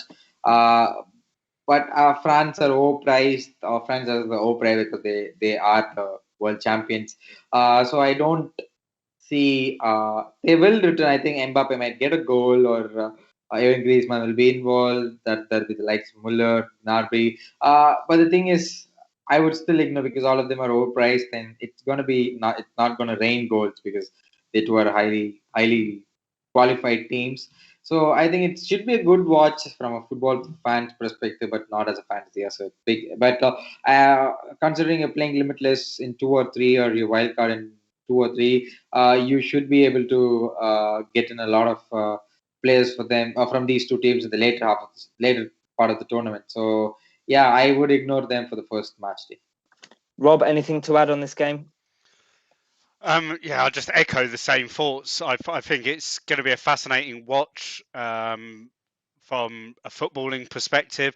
I think we'll learn a lot about both sides, whether this France side should be labelled the favourites for the tournament, and whether this Germany side are still one of the top sides in the world. Like, we know that they did have the humiliating loss in the autumn to Spain, but it was a very different side back then. We've got Mats Hummels back in the fold. We've got Thomas Muller back in there now as well. When we chatted to Kevin Bader last week, he said that for Joachim Löw, it's almost like a free hit at a tournament, and he's, instead of having to try and build a team towards a future tournament, he's having a crack at this one because this is his last tournament. And these German players, they want to play for him. They enjoy playing for him. We saw that in is it 2014 when they won the World Cup? Yeah, I wouldn't be surprised if Germany came out and won this 1-0. It's in the Allianz Arena. There'll only be 14,000 there, I think. That's what the restrictions are. But it's still a home tie. People that have said, "Oh, France should win it comfortably." It's not going to happen. It's going to be very tight. Like I said, not great for fantasy, but it's going to be. It's the standout game from the whole of match day one. I'm looking for. I think we go live straight afterwards after that game. With a couple of guests next week, and it's one of the streams I'm really looking forward to because that hopefully we'll have plenty of talking points. Right, let's move on to strip chip strategy. Before we do, just a shout out to both you, Srini and Surya, because people may not know this, but obviously you guys are in India right now, and it's 4 a.m. in India, and you're recording with us, right? And I just think you're legends for doing it. And I can see you both. It's probably absolutely sweltering there, and you're hot, and I can see you guys sweating. And that's why, Srini, you're probably coming off air, and the stream is going a little bit funny, and you're seeing Surya's face stretched over, taking a bit of a break. So just thank you, because being doing a recording at 4 a.m. is just legendary. So thank you very much from us both. Should we do a 4 a.m. record live No, stream? thank you. We'll do it after the final. No, thank you. Right. I think that's enjoying it. Yeah. I think that's the thing of watching European football from here. It's always gonna end at 3:30, 4 in the night, and we're pretty much used to it. That's pretty much. Thanks for having us, guys. Yeah. Right. Let's move on to chip strategy then. Now, there's three main chips strategies that we can go for. We're just going to briefly talk about what they are and the pros and cons, I guess, of each one. Rob, should I just talk through each of them, and then we just talk about pros and cons afterwards? I think just because time is getting on, maybe we could just quickly. I mean, all four of us will have an idea of what our strategy is for the tournament. Maybe we quickly just go through from each of us. What's your chip strategy? What are the pros for it? And then if anyone has something to maybe go against that with their strategy that they've chosen, we'll do it that way rather than just so it's a bit quicker. Yeah. So the most popular strategy on Twitter seems to be Limitless in match day 2 and Wildcard in match day 3. Srini and Surya, are you both on that strategy, or are you different from that? Yeah, I am on that strategy. I'm going Limitless on match day 2 and going the Wildcard option on match day 3. I'm pretty much fixed on it because this is a short tournament for 8-game week tournament. I think unlike FPL like it's a big whole journey. Like we need to sit back and analyze and take things. But from a Europe fantasy perspective and this game rules, I think it's a good strategy to attack early on. Like potential for wildcards at the start of the tournament should give you a great boost, and you should be pretty much know things like who are more nailed and when the knockout starts. So I think I'm pretty much stuck on this, and I'm not changing anytime soon on this strategy. Surya, are you on the same strategy? Not really. So I am pretty sure I'm playing my Limitless in 2. Just because of the simple fact that anything that happens in that France Germany fixture, maybe it's a draw or France loses out to Germany by a goal or two. France will look to hit Hungary and look to hit Hungary hard because they need the points and the goal difference as well. So I see it's a high scoring one. And if you have to have a lot of French attackers in the team, you need to have the limitless. Wildcard is pretty much worthless that when you are on a budget. So that's one thing.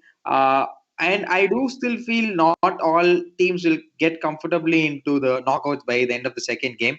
So there could be big teams that play in the tournament who have something to play for in match day three. So I think you could do with the free transfers over that, and then probably go use the wild card in after the round of 16s and before the quarterfinals. I think that is the one thing that pretty much my strategy in my opinion. Yeah.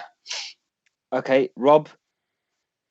Yeah, so I've gone with the same like it's almost like the Twitter template strategy of the wild card in two, limitless in two, wild card in three. Although I think I'm quite willing to be fairly flexible with that wild card in three, which you can't get now. If you decide to go limitless in three, you have to use it in three. Like if you go wild card in two, limitless in three, you have to use that wild card in that limitless in three. There's so much wrong with using it in the knockouts because you're losing transfers, and your team could be in an awful shape afterwards. So yeah, if you're set on using that limitless in three, you have to go for it. So that was one of the reasons. At the moment, yeah, I think it's a case of when I get to match day three, um, if I can move from the Portugal players that I've got from match day one into French players for match day three quite easily, and then there's no other big flags that I have to deal with my team, I might just hold on to the wild card for the quarterfinals. Um, if not, I might use the wild card as a free hit if I think there's potential issues here and there. Is that one of the reason, like one of the many reasons I'm thinking, keeping that limitless for match day two. The fixtures are there. You know that everyone is definitely going to be with their strongest teams. You'll probably want to be targeting, like you'll know the England side. You'll probably want three England attackers against Scotland. And I just got a feeling that you might need it more in two than you would in three. Surya, are you quite going to be quite flexible with using your wild card in terms of similar to Rob, where you could go three, you could go quarterfinals? Because Srini you and me seem fairly set on match day three wild card. Because I'm kind of like that. What are your thoughts, Surya? Yeah, that's what, as I said, this is a national tournament. It's a continental tournament wherein there will be surprises that will shock us because teams will punch over the weight. Some teams like Ukraine, a lot of other teams, Ukraine, Turkey, lot of these guys will punch over their weight, and when they are in a situation like a round of 16 or somewhere, they will look to go deep. That's what I keep repeating, and there'll be teams that miss out. Say some team like. Uh, very solid team that we always expect to perform might not perform. Might get knocked out in the group stage. So there should be shocks, there should be results that surprises, and that means that will open up the match day three window and also the quarterfinals window. Because if the teams can't seal their spots in the knockouts in one and two, they look to play their strongest team in match day three, and a lot of teams that have good fixtures in match day one have good fixtures in match day three. So you can survive match day three if the bigger teams struggle to qualify before the end of before the end of game day two. And if that's the case, you can save up the wild card, use it up before the quarterfinal starts. I think I'm going to be flexible, see how the first set of games play out, and then decide. Yeah. Okay, Rob, anything else to add on this, or that's pretty much summed it up, hasn't it? Yeah, I think we've covered the pros and cons basically quite quite well. It is a short tournament. I like the idea of really attacking the group stage. As you get into the later rounds as well, there will be less points on offer because games will get tighter. So the idea of really attacking the group stage games where you have got more smaller teams, less favoured teams, we'll say that, less favoured teams against more favoured teams. It We just can call Scotland a small team, though, right? we can call Scotland small.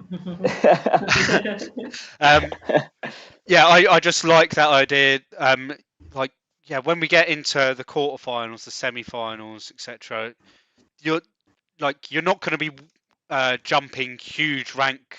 You're not going to be having huge green arrows or huge red arrows, for that matter, in those rounds. You as you go further along the line, and those that play the UCL game will know this. As the tournament progresses, it's a lot harder to move rank considerably. So it just makes sense to get those chips out of the way in the groups, get yourself a good ranking, and then it's free takeaway for a year. That's it. Right. Unless you live in India, which in that case I don't think they're offering free takeaway for a year for the winners. I'll take free takeaway on their I behalf. think it's not at all. I think I'll take the place fight. Yeah. If at all we get on the Bennett, yeah.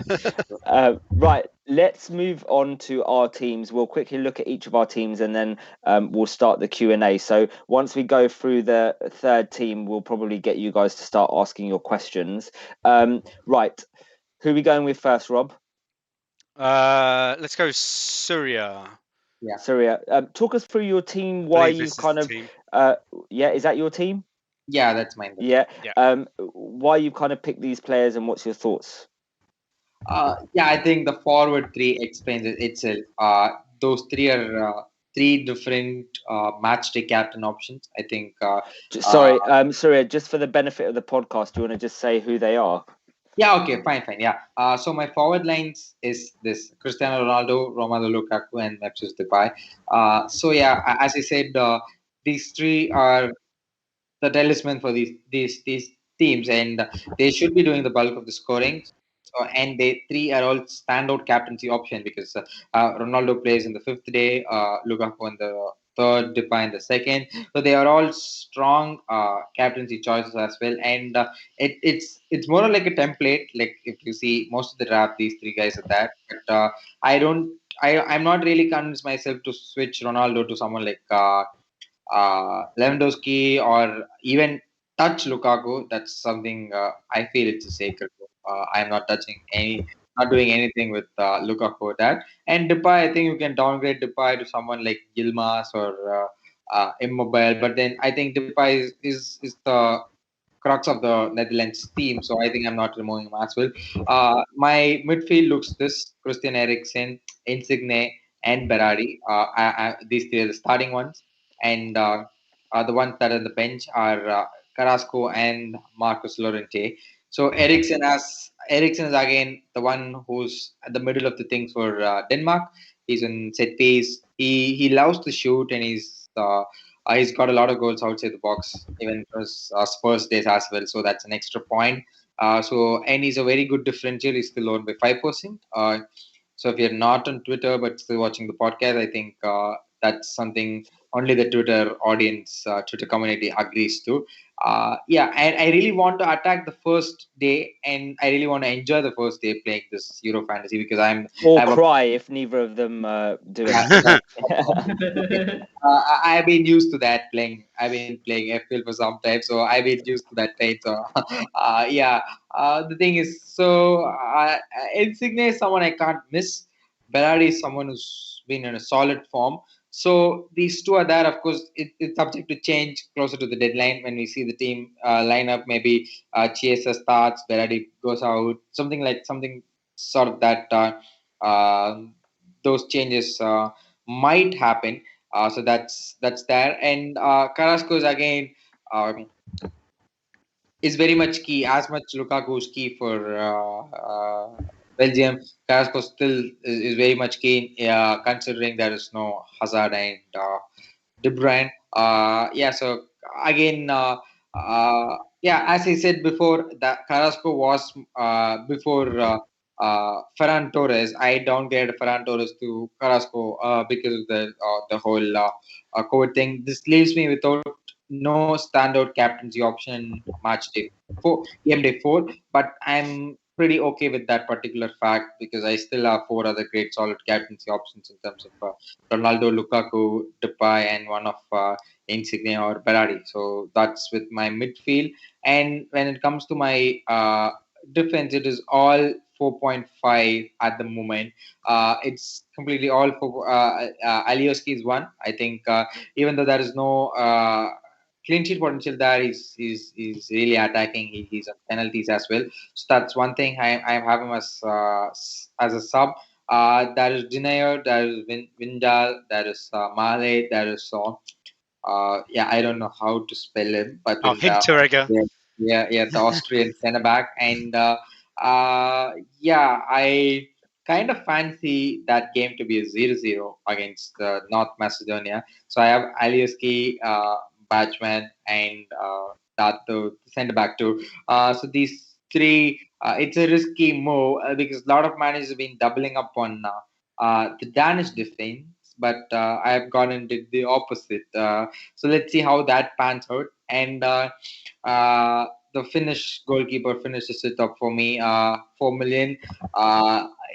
Even if he doesn't keep even if he doesn't keep a clean sheet, he's very good in terms of saves. He keeps making a lot of saves, and of course, teams will exploit Finland. Teams will shoot a lot of shots, take a lot of shots, and I think that screams save point. And if there's no clean sheet for the Austrian goalkeeper, I think we can swap him out. Yeah, that's pretty much my strategy and my team. Yeah. Okay. Is Rob, who's next? Is it Shrini's? Yep. Shrini, let's talk through your team for us. Yeah. Yeah. So the forward line is I have gone the same with Surya, picking Ronaldo, Lukaku, and Depay. I don't. I was thinking on getting in Lewandowski, but I'm covering it with Zelinski in the midfield. So coming to midfield, Zelinski is I think is the best differential pick in my team personally, and I think I'm going to captain him for that match day and take a gamble. If Lukaku didn't perform that good, I think I'm captaining Zelensky as a differential so that I have Ronaldo for the final game week in case it backfires. So that's my current plan at the moment. Ericsson and Berardi are the to say the Twitter favorite picks at the moment, and I'm going with them as well. Berardi is the Italy attacker, only Italy attacker I have. And coming to the defense of my team, right now I have Spinazzola and Bonucci on a double up. But I'm this is the initial draft, so I think I likely move out one of Bonucci and Spinazzola and Taurus also. I'm not sure. I have to wait and watch. So I think there are pretty much few defenders I'm looking at, like Ricardo Rodriguez and doubling up on Denmark defense. So that's I'm still open-minded with it, and I'm right now on double up on Austrian defense uh, in the back with Hintergren and Alaba, but that may even change to a double up of Finland and double up of Austria and taking a risk there because I'm going with a template team in attack front three. So I think going double up with Austria and double up with Finland would be a good attacking move. Like by transferring out Bonucci for another Denmark defense, and batsman is my keeper. Right now it's on a triple up at the moment on the Austrian defense, but that's also I'm still not sure. It's subject to change because there are plenty of good defenders at the moment. So I'm looking at Vidal as well, Vingal as well from Netherlands against Ukraine. I think he'll get a clean sheet. I think I may get him in for Taurus or one of the Austrian defenders. So it's still I'm still open. And Southside completes my subs. Okay.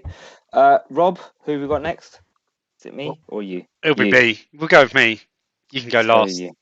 Yeah. I would say we'll save the best till last, but I'll just beat you again anyway. So I've at the moment, I've got Lukaku and Weghorst up front as my two starting forwards. Shaqiri, Carrasco, Kimmich, and Insigne in midfield. I mean, Lukaku, we've just heard all about. Like, no need more to say. Weghorst is a little bit of a gamble at the moment whether he starts. If he starts, though, I think he's good. And I've got we'll come to my bench, and there's plenty of options if he doesn't return in that opener against Ukraine. The midfield, Shaqiri, like I said earlier, all of the Swiss attacking play tends to come through him. I fancy them to get at least 1 or 2 goals against Wales and really try and state their claim in Group A. Carrasco, as we said earlier, he's a great option with Hazard. Hazard's lack of fitness. I think, if you've got Carrasco now, I don't think he's like the sort of player we'll probably have by match day 3 or in the knockouts. I think by then Hazard will probably be starting, unless Carrasco goes and really bangs in match day 1. Kimmich, it was more of a I wasn't sure who to get, but I really do fancy Germany to do something, and he's been one of the standout performers from the German national side in the Bundesliga this season. He's really taken himself another step. He's not very attacking, but he isn't afraid to shoot when he picks up the ball from outside the box. He can score. He's very good creatively.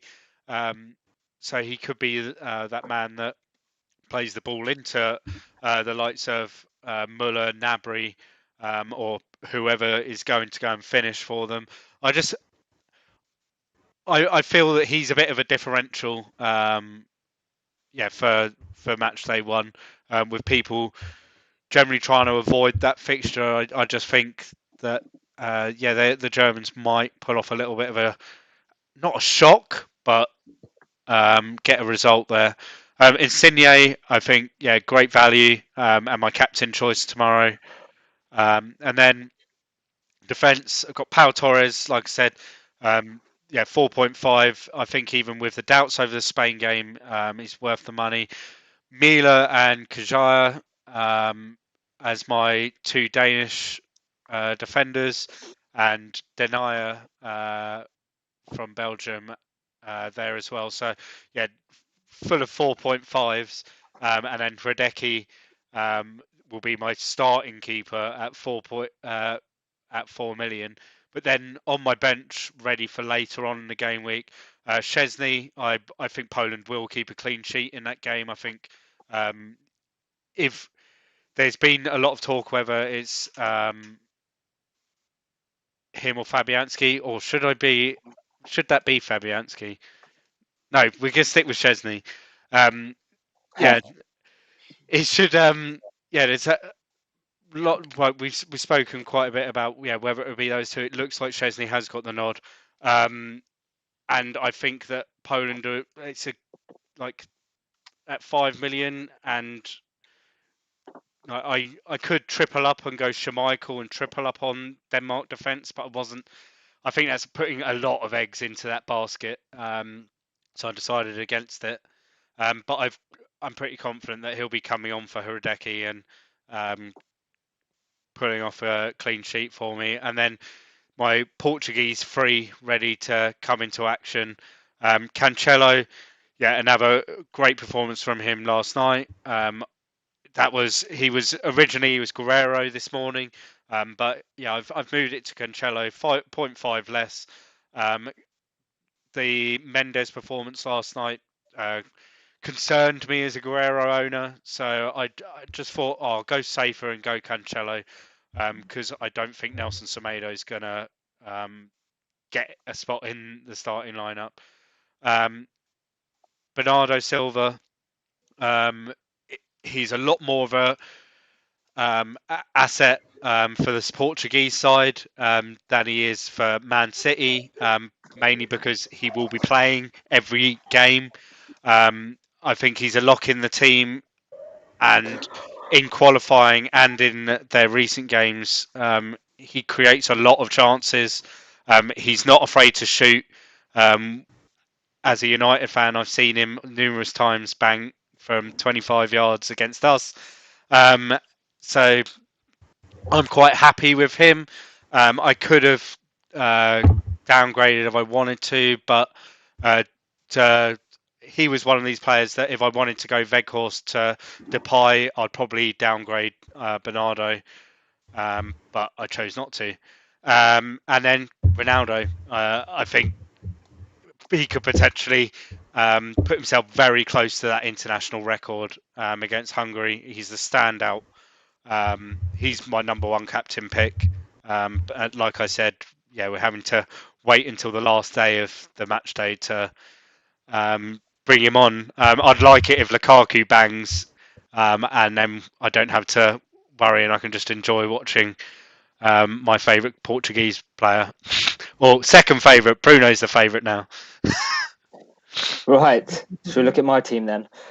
So my team up front, I've got Lukaku, Ronaldo, and currently Depay. Depay is a maybe. I'm not sure. I'm thinking about a Kolasinac from Austria.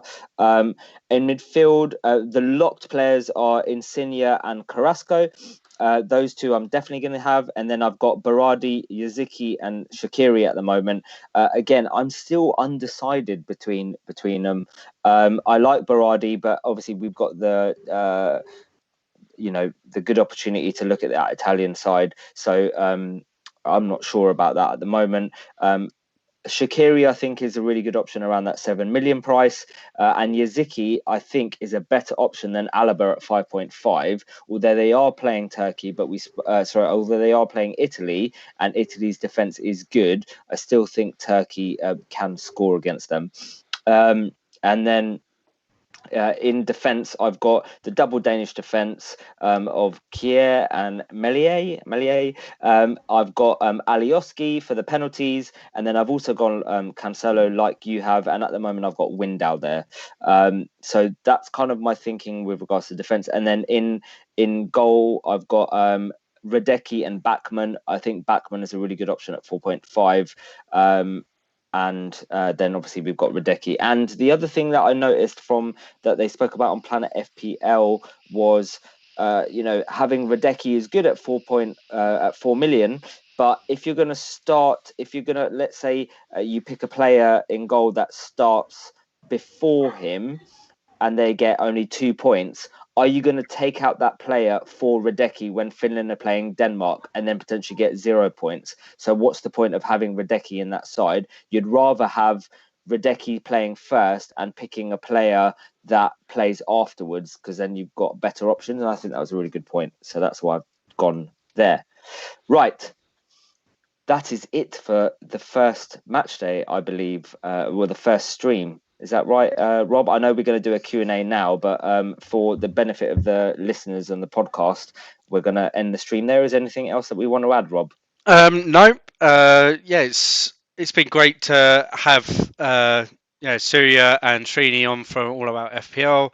And the next stream is on Sunday evening, which is going to be interesting because England play Croatia at 2:00 in the afternoon that day, and the stream's at 10:00 in the evening. Hopefully, we'll have sobered up by then. Hopefully, hopefully, yeah. So yeah. Oh, we're there. Yeah. I was waiting for you. I was waiting for you to talk. You waited for me to talk. I thought you were still talking. Right. So listen, guys, we're going to stay on to do the Q&A if you're still okay to do that. I know it's like, 4:15 or something a.m. Over in India. So if you can stay on, that'd be great. But if you can't, no problem. Thank you so much for joining us. It's been great having you on. We both really, appreciate it. And I'm sure the listeners do too. Did you enjoy it? Yeah, of course, it was quite extensive because we both have done a lot of FPL podcasts, but this is the first time we're doing something Euros. It's quite extensive. I loved it personally. Yeah, I got a bit sleepy in between because I had a lot of work. But then, more or less, it was very fun. And I think you guys are doing it for the very first time too, and it was a great learning experience for me. Yeah, definitely enjoyed it. I think we'll be back sometime soon too. Perfect. Right, Rob, when's our next recording? Is Saturday, right? 10 p.m. Sunday. And who do we have joining us? On Sunday evening, we have got at Clean Sheet Wipeout and at FPL Drug from the Season Keepers podcast. Right. So for the benefit of you guys on listening to the podcast, thank you very much. Thanks for listening. Please like, subscribe, and retweet and all of that jazz. And we will see you on Sunday. Take care. Bye-bye. Cheers, guys. There we go. Right. For you guys. That's all we needed to do. It's just so you guys that are watching the stream, it's just so that we can kind of clip that video as Q&A afterwards, so that you guys have the opportunity to ask some questions, and we can have it as a separate podcast almost. Surya and Srini, are you okay to stay on, or do you want to go? Like, you're more than welcome to leave if it's too late for you. Like, it's not a problem. I think I'm gonna hit the bed, Sham. Okay, no problem. I'm sorry that I have. No, thank you so much for joining. We really appreciate it. We didn't envisage it going so late, and I'm sure you didn't either. So No worries. Yeah, I think you guys can do a good job with Q&A. I think I'll come back and look at it in the morning. No worries. Yeah. Nice. Srini, you going as well? Same. I'm also dropping out. Sorry to. Okay. No problem. That's fine. Thank you so much. We really appreciate it. Honestly, I had a lot of fun. Thank you. See you guys. Yeah, take care. All right, it was our pleasure to be part of this podcast, and you guys have been doing a tremendous job. Thank you. No worries. Thank you, man. Thank you, guys. Cheers. Bye. Fucking hell, that means I need to talk to you. Right, let's start going through these questions and hold on. All right, hold on. I need to see you in a.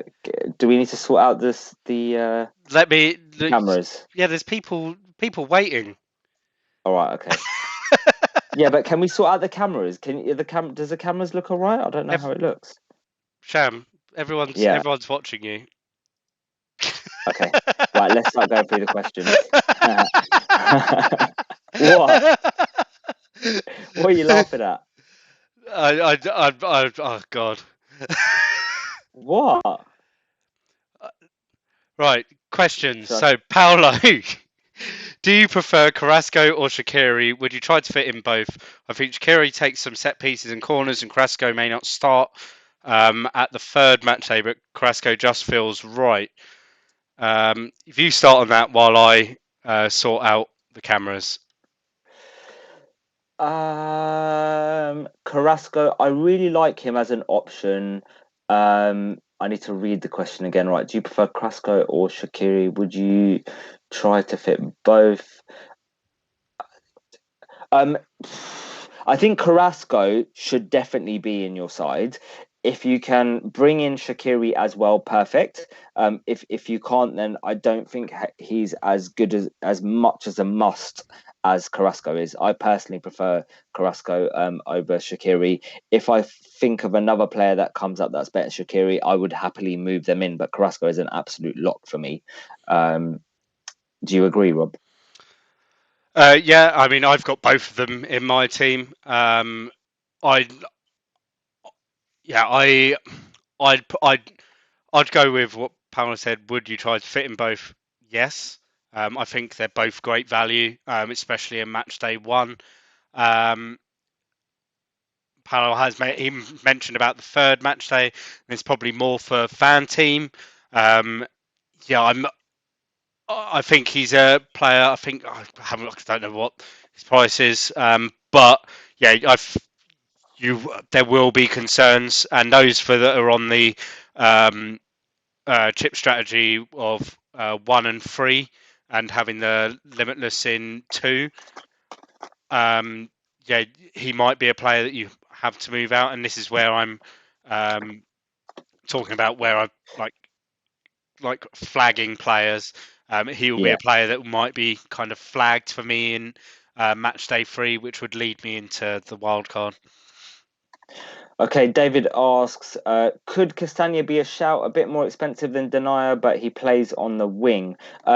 Yeah, so the Belgian rep mentioned him and did speak about Castagna, but the thing from what I remember, he said they were going to be swapping with Meunier, and he actually wasn't sure who was going to be playing, and it was likely that actually they could swap between each other from game to game. So I don't think either is a lock really, because Thorgan Hazard is going to play on the left, I think, from what he said, and on the right, that wing is undecided. Is that basically what he said?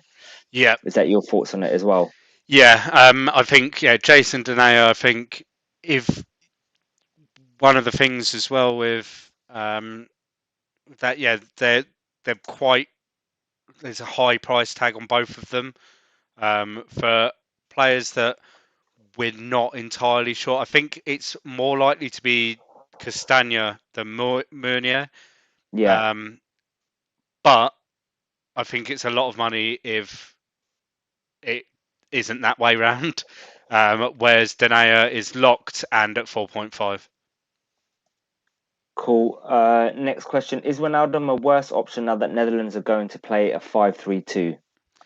No, No. he'll be still playing that more advanced role, which he'll be the more forward out of the 3 centre midfielders. So I still think he's a great option. Obviously, Depay is the standout for that Dutch side. I do like Weghorst, who I keep saying. I just like saying his name. Hopefully on Sunday.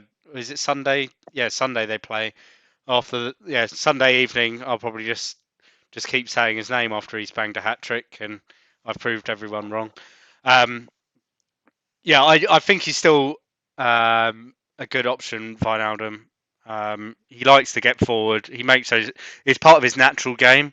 I think with Liverpool, he can't do that as much because the space he normally would run into is where Mane is running into because he plays on that left side of centre.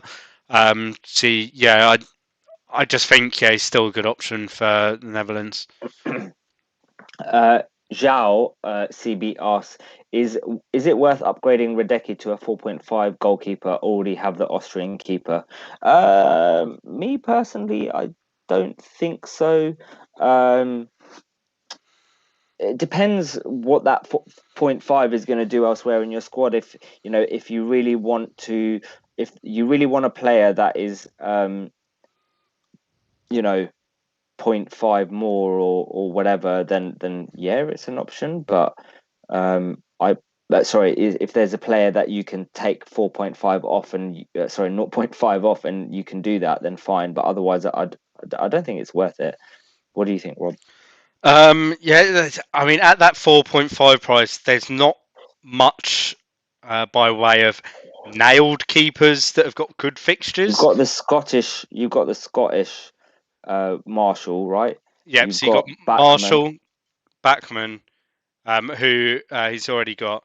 You got Galaxic for Hungary, who, obviously you're getting the same deal. I mean, you're getting a worse deal with him than you are with Radecki.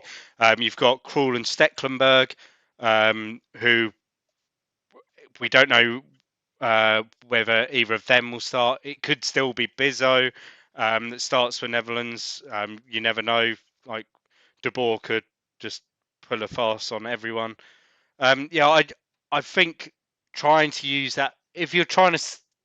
I'm guessing it's trying to use that 0.5 sitting in the bank, and I think you could use that, and that's what I was like umming and ahhing, and that's why I've got Alioski in my team. I had Ristovski, and I was just saying, I've got to spend 4.5 somewhere. May as well just push Alioski, push Ristovski out and bring Alioski in. I think just using that 0.5 somewhere else might be better off than trying to force it on a keeper. Agreed. Right. There's a bit of chat about Meunier. And then, okay, so I think the next question is from David. Could Mendes for Portugal be a shout? Shez really likes him. He thinks he's a really good shout. He was raving about him on the podcast, wasn't he? But obviously, you've got the doubt with Guerrero. If Mendes starts and we think that Mendes will stay there, then he is a shout for later on in the tournament. I think the problem you have is we don't know who's going to start, and I don't think he's worth the risk for match day one, although that's their best fixture, right? I don't think you're bringing him in the limitless or wild card against France and Germany. But I think for especially if you're going for a wild card and limitless in the group stages, I think having Mendes as a 4.5 in the last 16 is really good value. So I think he's better for further on in the tournament if we know that he starts, but I don't think he's one to start with. That's my kind of thoughts. What do you think, Rob? Yeah, I'd echo that. Yeah, it's I think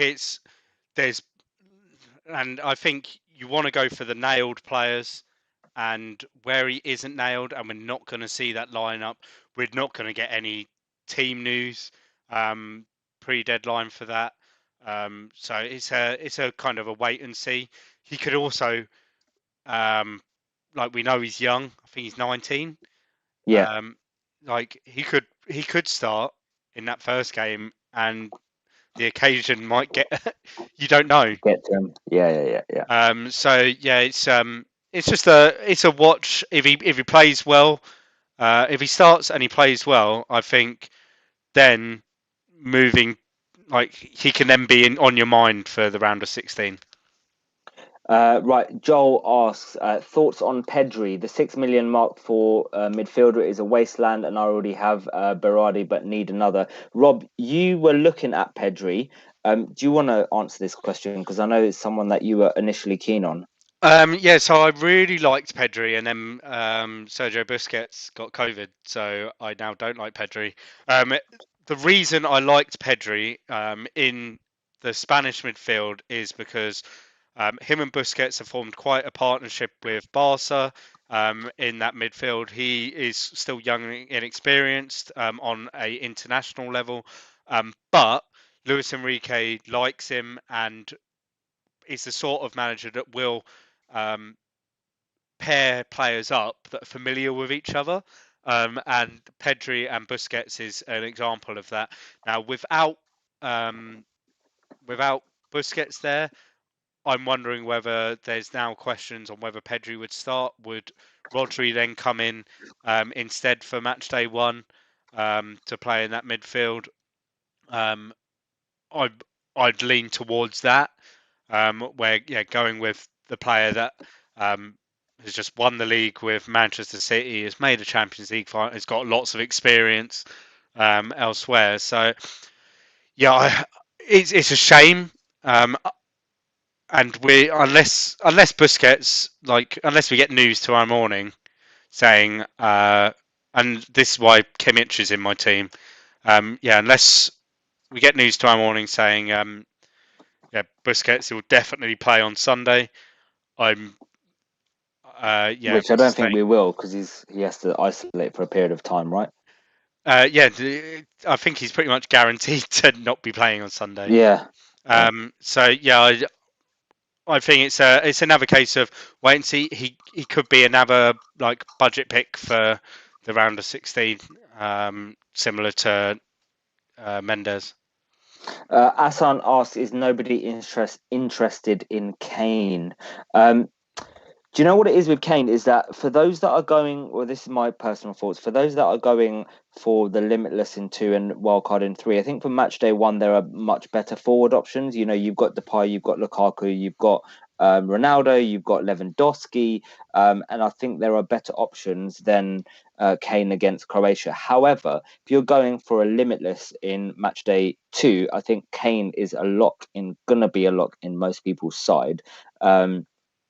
So I don't think he's an option for match day 1. However, if you're playing other games, potentially like Fan Team, where it's kind of split across the whole group, etc., then I think Kane is a good option because you kind of have to pick him for the whole group stage, or not have to, but you know some people will. Then yeah, but for this particular game, I think Kane isn't an option for match day 1.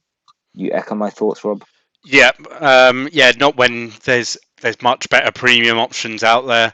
I still think he is if England go deep, he's a huge contender for the Golden Boot, especially with the creativity around him. Match day 1 to know, but he is probably going to be the first name on my team when I start drafting my limitless chip for match day 2 tomorrow evening. He'll be the first name there, and the same for my wildcard in match day 3.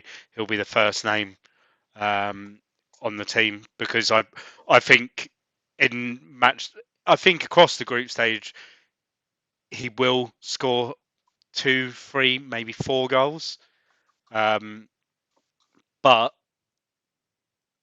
there's players that could do that with a better fixture in match day 1, and could score that many in match day 1 potentially. FPL Rubber Ducky asks, statistically, most round 1 games have less than 2 goals. Are we not overlooking concentrating on clean sheet defences? Attacking defenders could be the way to go, especially with the armband. Interesting, very interesting thoughts. What's your thoughts on that, Rob? I think we mentioned it earlier when we were discussing the Turkey-Italy game and like how opening games can be cagey affairs, and that can happen across all the opening games for all the nations in the tournament. For a lot of these players at an international level, it's going to be their first competitive game for 3 months, 2 or 3 months, with their international sides. There's other players that might not have featured for whatever reason in their March internationals. It could be their first appearances for their international side since the autumn. It'll be a lot of kind of feeling each other out. There'll also be, for some players, they'll be playing in front of a crowd for the first time in a while. It's there's going to be an emotion about it. Like we know with the whole COVID situation, I mentioned how Italy and Rome, how that we saw it all over the news last year how badly the pandemic hit Italy as a nation. I think it's going to be a hugely emotional game for that reason. Kind of this tournament going ahead and Italy being that first fixture. I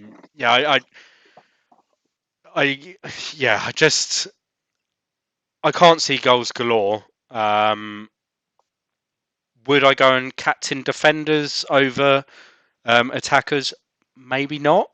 I can't see where I'd want to captain and defend. Apart from if none of my captaincy options over the first 3 days don't perform, or 2 days don't perform, then Pau Torres. I've got him sitting there. I'll probably just captain him because he's the only player I've got that day. For the Bants, yeah. Yeah, for the Bants, and then he'll go and score. He'll go and do a John Stones on everyone. Score 2 goals. Yeah, score 2 goals. He'll grab an assist, get a clean sheet, 20-pointer. Thank you very much.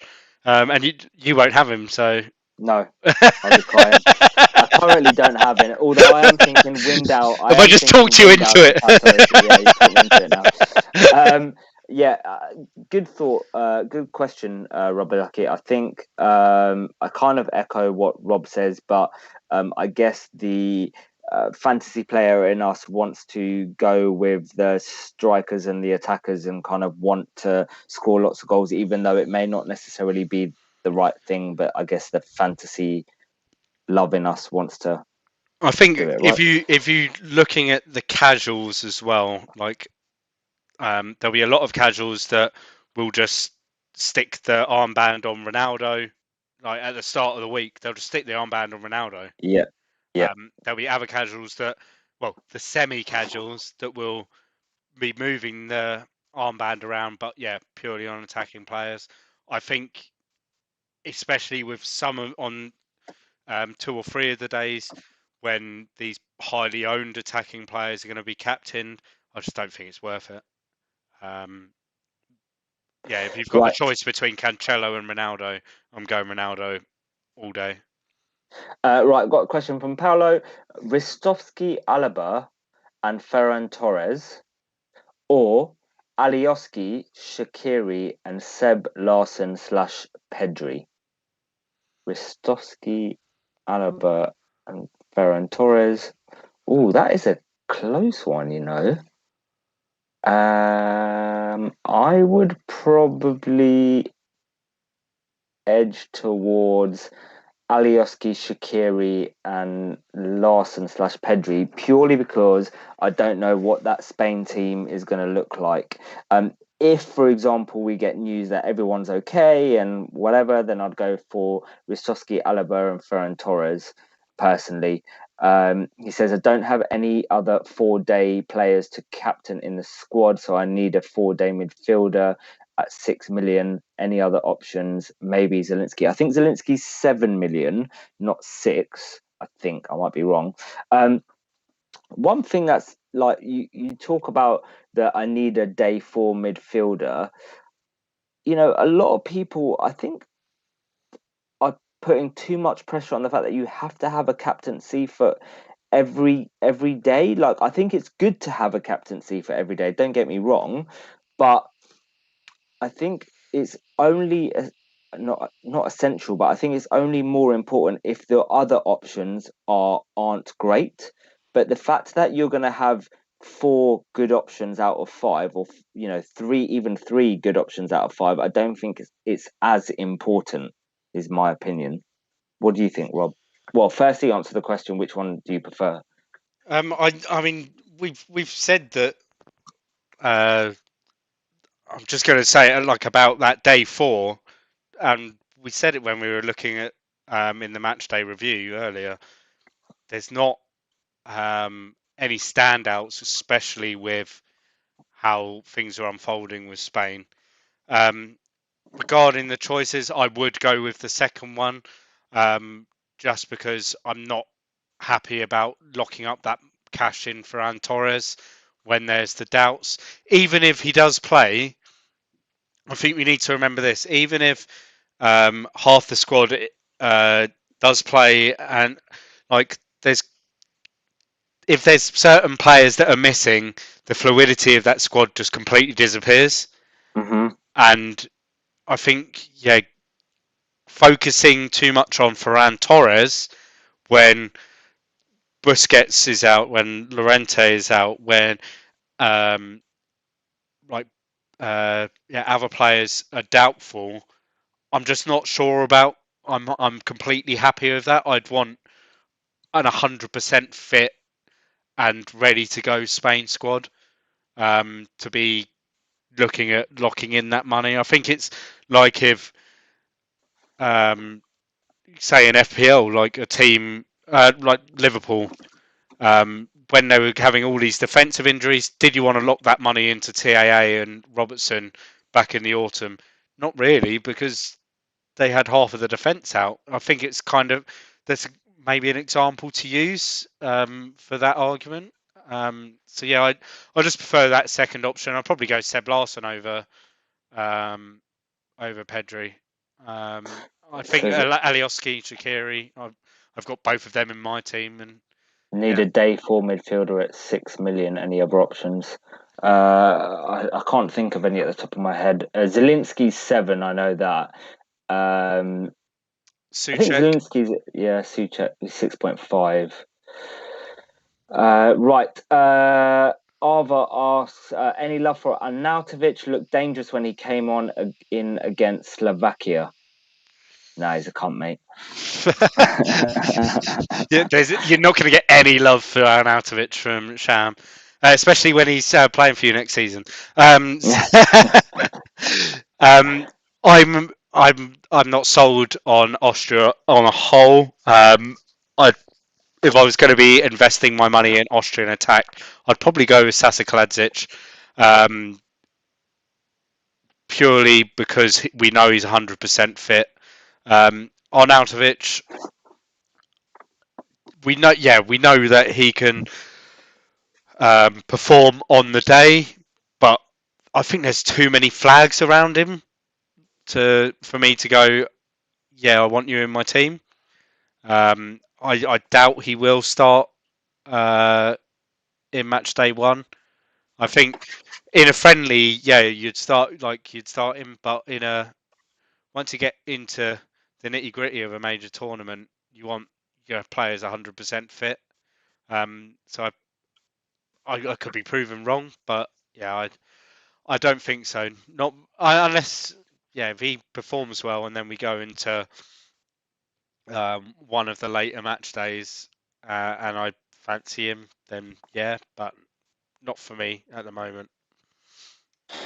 Okay, next question is from Paolo again. Do you think Berardi can cover Italy attack if he plays? He will play less minutes than Insigne, but is 2.5 million cheaper. I don't like the word cover. Insigne and Immobile are very different to Berardi in terms of output. I think if you're trying to compare, I don't know, can Mane cover Salah or Salah cover Jota and all of that, then I think it's slightly different. But I think there's too much unknown with regards to that Italian attack. And to be honest with you, I don't know if they can cover them. I think the answer is no, is my personal opinion. What do you think, Rob? I think I want as many minutes as possible, and I'm happy to spend the extra 2.5 on Insigne to guarantee those minutes. And we've seen the form that he's in. That's why he's my Italian player in my team. I think originally I did have Chiesa, then I had Berardi, and then I went Immobile, and I was just like, right, I want to spend this money in the forwards, and but I've got this money for the mids, and I just felt Insigne, I'm getting some really good value with him. So I'm not sold on Berardi. I know there's a lot of talk on Twitter, but I'm not sold on it. Okay, FPL Glasso question for you, Rob. Question from our chat. Why has the Champ Man scores not updated, Rob? Hint, hint, slacking on your own stream. They are I don't know updated. what that means. Oh, I've done my bit, so... Cool. I've asked thoughts about Stones, dangerous or set pieces, and England won't concede a lot of goals. My plan is to target round 1 and round 3 and use my limitless in round 2. Stones is a good option. I think James said he liked Stones, didn't he? Planet FPL on the pod. I think he said that would be the defender to target if you do want a defender from England. He's the one to go with. But are there better options against Croatia and Czech Republic than Stones at 5.5? I think yes. Yeah, I've like we said, we don't really want to touch that fixture. I think he is a great option for the other 2 match days. I'd even say, like, although we might know that Reece James, I think Reece James is 5 million, isn't he? Yeah. And if he starts match day 1, he's in my team for match day 2 and 3. Mm-hmm. because you're getting the attacking out like Stones. It's on a half chance a court from a set piece. With Reece James, it's him bombing up and down the wing for 90 minutes. So yeah, I don't mind it, but not for match day one. Yeah, if you're targeting round 1 and round 3, possibly. Like I think on Sunday England will keep a clean sheet. Um, I I don't want to jinx it, but I think that they can keep a clean sheet against the Croatian side. I think yeah, there's a lot of talk about this Croatia side and them being the finalists in 2018. They are a very different side to that side. Like we mentioned, Surya mentioned earlier that they've got very much the core, but we need to remember that that core of the team were at their peak in 2018. This is 3 years on, and some of those players are now very much past their peak, and they're relying a lot on Luka Modric to carry them still. There's no other player there that can do what he can for them. And even in like their friendlies against who was it again? Armenia last week. They started with a fairly strong lineup. They did batter. To be fair, they battered Armenia, but they didn't look like they could finish. They only went in 1-0 up at half time, and then the second half they made some changes, but then Armenia battered the Croatian second string. I just don't think that where you can use 5 substitutes in this tournament, I think England's strength in depth is going to shine through, whilst Croatia's won't. If it's 0-0 with 20 minutes to play, England will probably win. Right, next question is from Asan. Best budget forward options was on Gerard Moreno, but he's not nailed, and COVID scare has made things worse. Okay, so there aren't any great options. I think Kolasinac from Austria, 7.5. I'm just going through the list now. I think that's a good option. I really like for match day 2. Who are Ukraine playing in match day 2?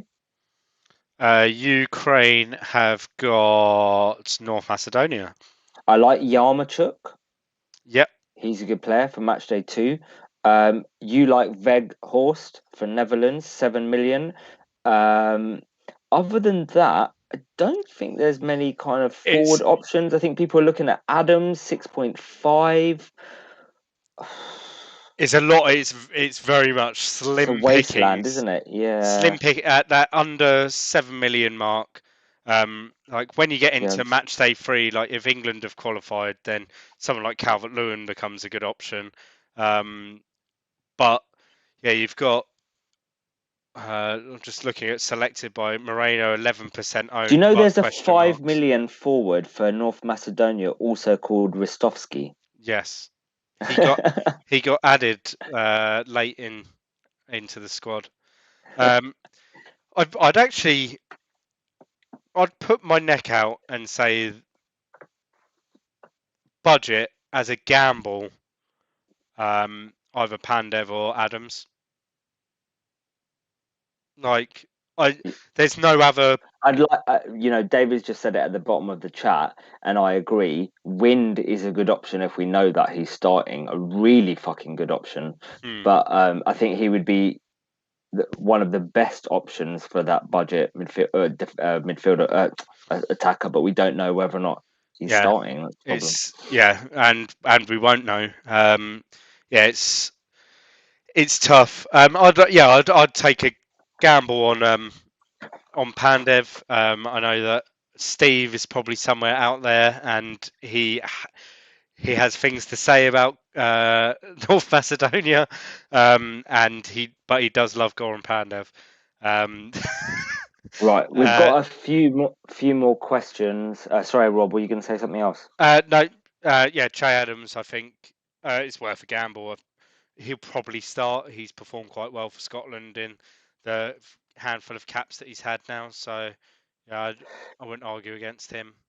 All right, we've got a few more questions. If you've got any last minute questions, please pop them in now. We won't answer much. I mean, we've been streaming for over 2.5 hours and I'm fucking shattered. Right. Where are we?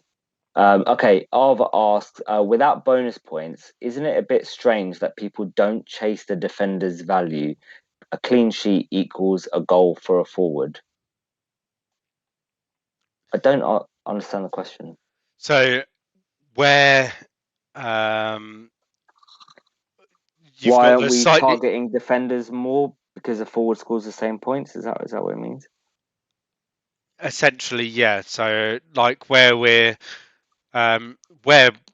players like I'm guessing where there's the two Danish defenders at 4.5 are very likely to get a clean sheet.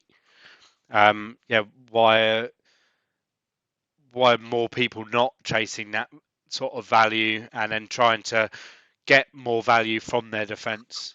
I'm guessing that's what he means. But I mean, I've only got Cancelo over 4.5. I think.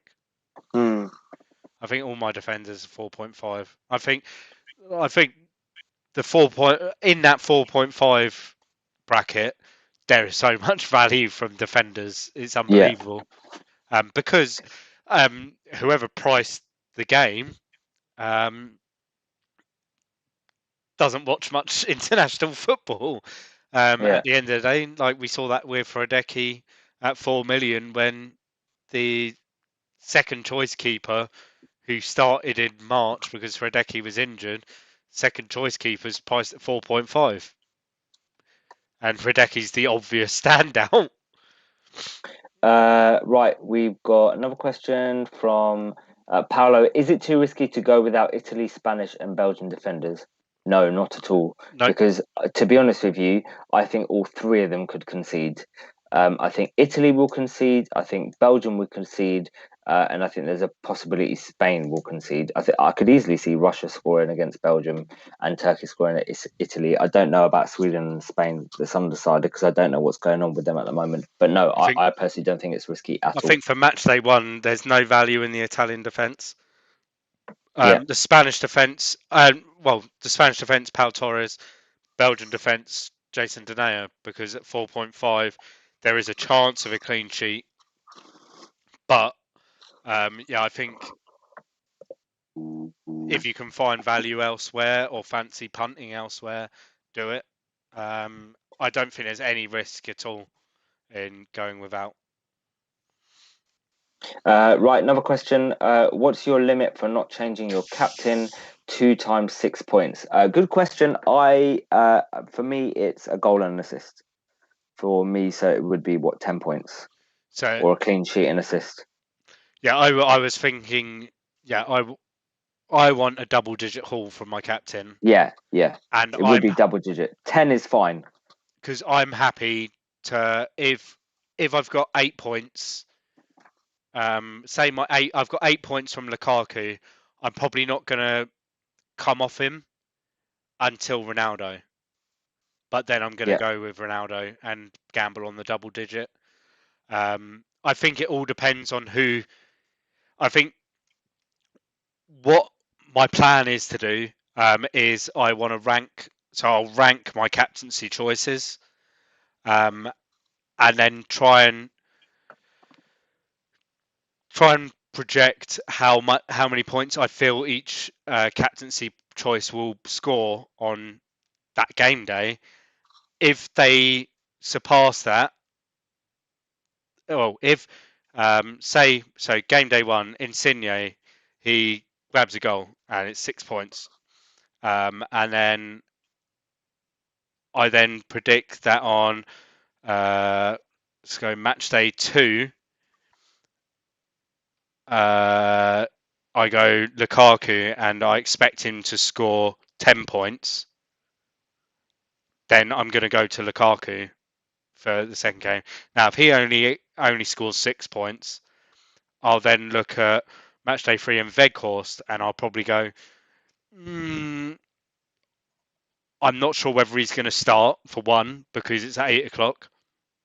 So I'll probably leave it on Lukaku. Then in the next game, I've got on the next day, I've got Pau Torres, my only captaincy option. So I'm going to leave it on Lukaku. And then I've got Portugal against Hungary, where I'm going to think that Ronaldo could scores. outscore 6 points. So I think you've got And to then just then he gets 2. I think you just got to weigh it up as you go along. Do you think the potential of the returns from that next day captain is more than what you've already got? But then if Lukaku scores 9 points, go and you then go on to that last day, I think then you've got to sit there, and I think I'll probably just sweat it out and have a toss of a coin towards the end. Dante says the thing with captain and defender versus a forward is you can get 2 goals, but you can't get 2 clean sheets. Yeah, true, but you could get an attack in return for a defender, but it's less likely, right? Yeah. Right. Paolo asked the casuals who stick the armband on Ronaldo will score 40 points. Yeah, probably. David says he won't even have Ronaldo. You brave man. Dante says, what's your thoughts on Switzerland defence versus Wales? I could easily see that game being a 0-0 or a 1-0 Switzerland. I like Mbabu. I'm surprised we didn't actually but talk didn't about Nicola hate Mbabu? No, he thought it would be a great option. Oh, that was the defender. Oh, no, who was the attacker that he hated? Mbolo. I think it was Mbolo, yeah. Yeah, Mbabu could be a good option because he does like to get forward. But I think he's 5 million or 5.5. Yeah, but I don't hate the idea of going Swiss defence versus Wales. But I think you can find better value. Shall I read some questions out now? Go on then, mate. Paolo, are they? It's at Paolo's one. I will have Rodriguez for sure. Paolo, here we go. No, they hadn't. The rest have just been comments. Paolo, just one last question, but I'm struggling with Phil. Choose 3 of this 4. Here we go. Carrasco, Shaqiri, Insigne, Ericsson. Carrasco, Insigne, Ericsson. I've got 3 of those 4 in my team. Carrasco, Shaqiri, Insigne. Yeah, I prefer Carrasco, Insigne, and Ericsson, but I currently have Carrasco, Shaqiri, and Insigne. But I prefer Ericsson over Shaqiri personally. If there's no price. Then. Yeah, I again, like I said earlier, I like the value that I'm getting with the other 3. Ericsson, I just can't. That 9 million price tag, I want a lot more than a couple of assists or the odd goal. I want guaranteed returns, which in that Danish side, attacking wise, I might not be getting. And then finally, well, hang on. We've got a couple of comments that we need to read out. So David says, just want to say, among all these questions, I've absolutely loved this stream, guys. Genuinely have had a wonderful time watching. Thank you, David. Paolo says, they are legends. David, best fantasy content for sure. I don't know about best, but we try our best, that is for sure. Thank you, Paolo. David said, win was an option. Right, go on. You can now. The last question of episode 1, of the Q&A of episode 1. Are you freaking ready for the Euros? Woo! yeah, we are. Yeah, roll on this weekend. I'm really looking forward to it kicking off. Hopefully being able to enjoy the games with no stress on Saturday evening, and then Sunday I'll be trying to sober myself up in the evening game to be ready for the live stream at 10 o'clock, which will be, I believe, whereas this week, for this live stream earlier, we went and we previewed every game for match day 1. On Sunday, we'll be just reviewing the games so far, having a chat, and doing some other fun bits, which, keep an eye out on Twitter, because we'll be asking some of you to give us some content. Yeah, we are. So obviously this stream was a lot longer. Like even forget the Q&A bit. Before it was kind of like 2 hours. I think we're limiting it at an hour because we've only got kind of a few matches to go through. But I would say maximum 90 minutes. I don't think much longer than an hour. Yeah, where we're starting an hour later, because there'll be games going on, so we can't start until 10 o'clock. We don't want to go too late. Yeah, so they will be a lot more quick fire, but we will probably do the same format where we'll do the main recording for the first hour, and then we'll do a Q&A for as long as we can stay up for. Yeah, because by then, I know that on Sunday, by then, I'll be absolutely shattered. But yeah, thanks for everyone for joining in and getting involved in the chat. At some point, I'll have a read through the chat because I know it was constantly going. But yeah, it's been good to have plenty of people join us, and hopefully it's the start of a good tournament. Nice. Right. Thank you, guys. Echo, and another thank you for the All About FPL guys. They were great. I really enjoyed that. Okay. Please like, subscribe, retweet, do all of that jazz, and we will see you on Sunday. Bye-bye. Cheers, guys.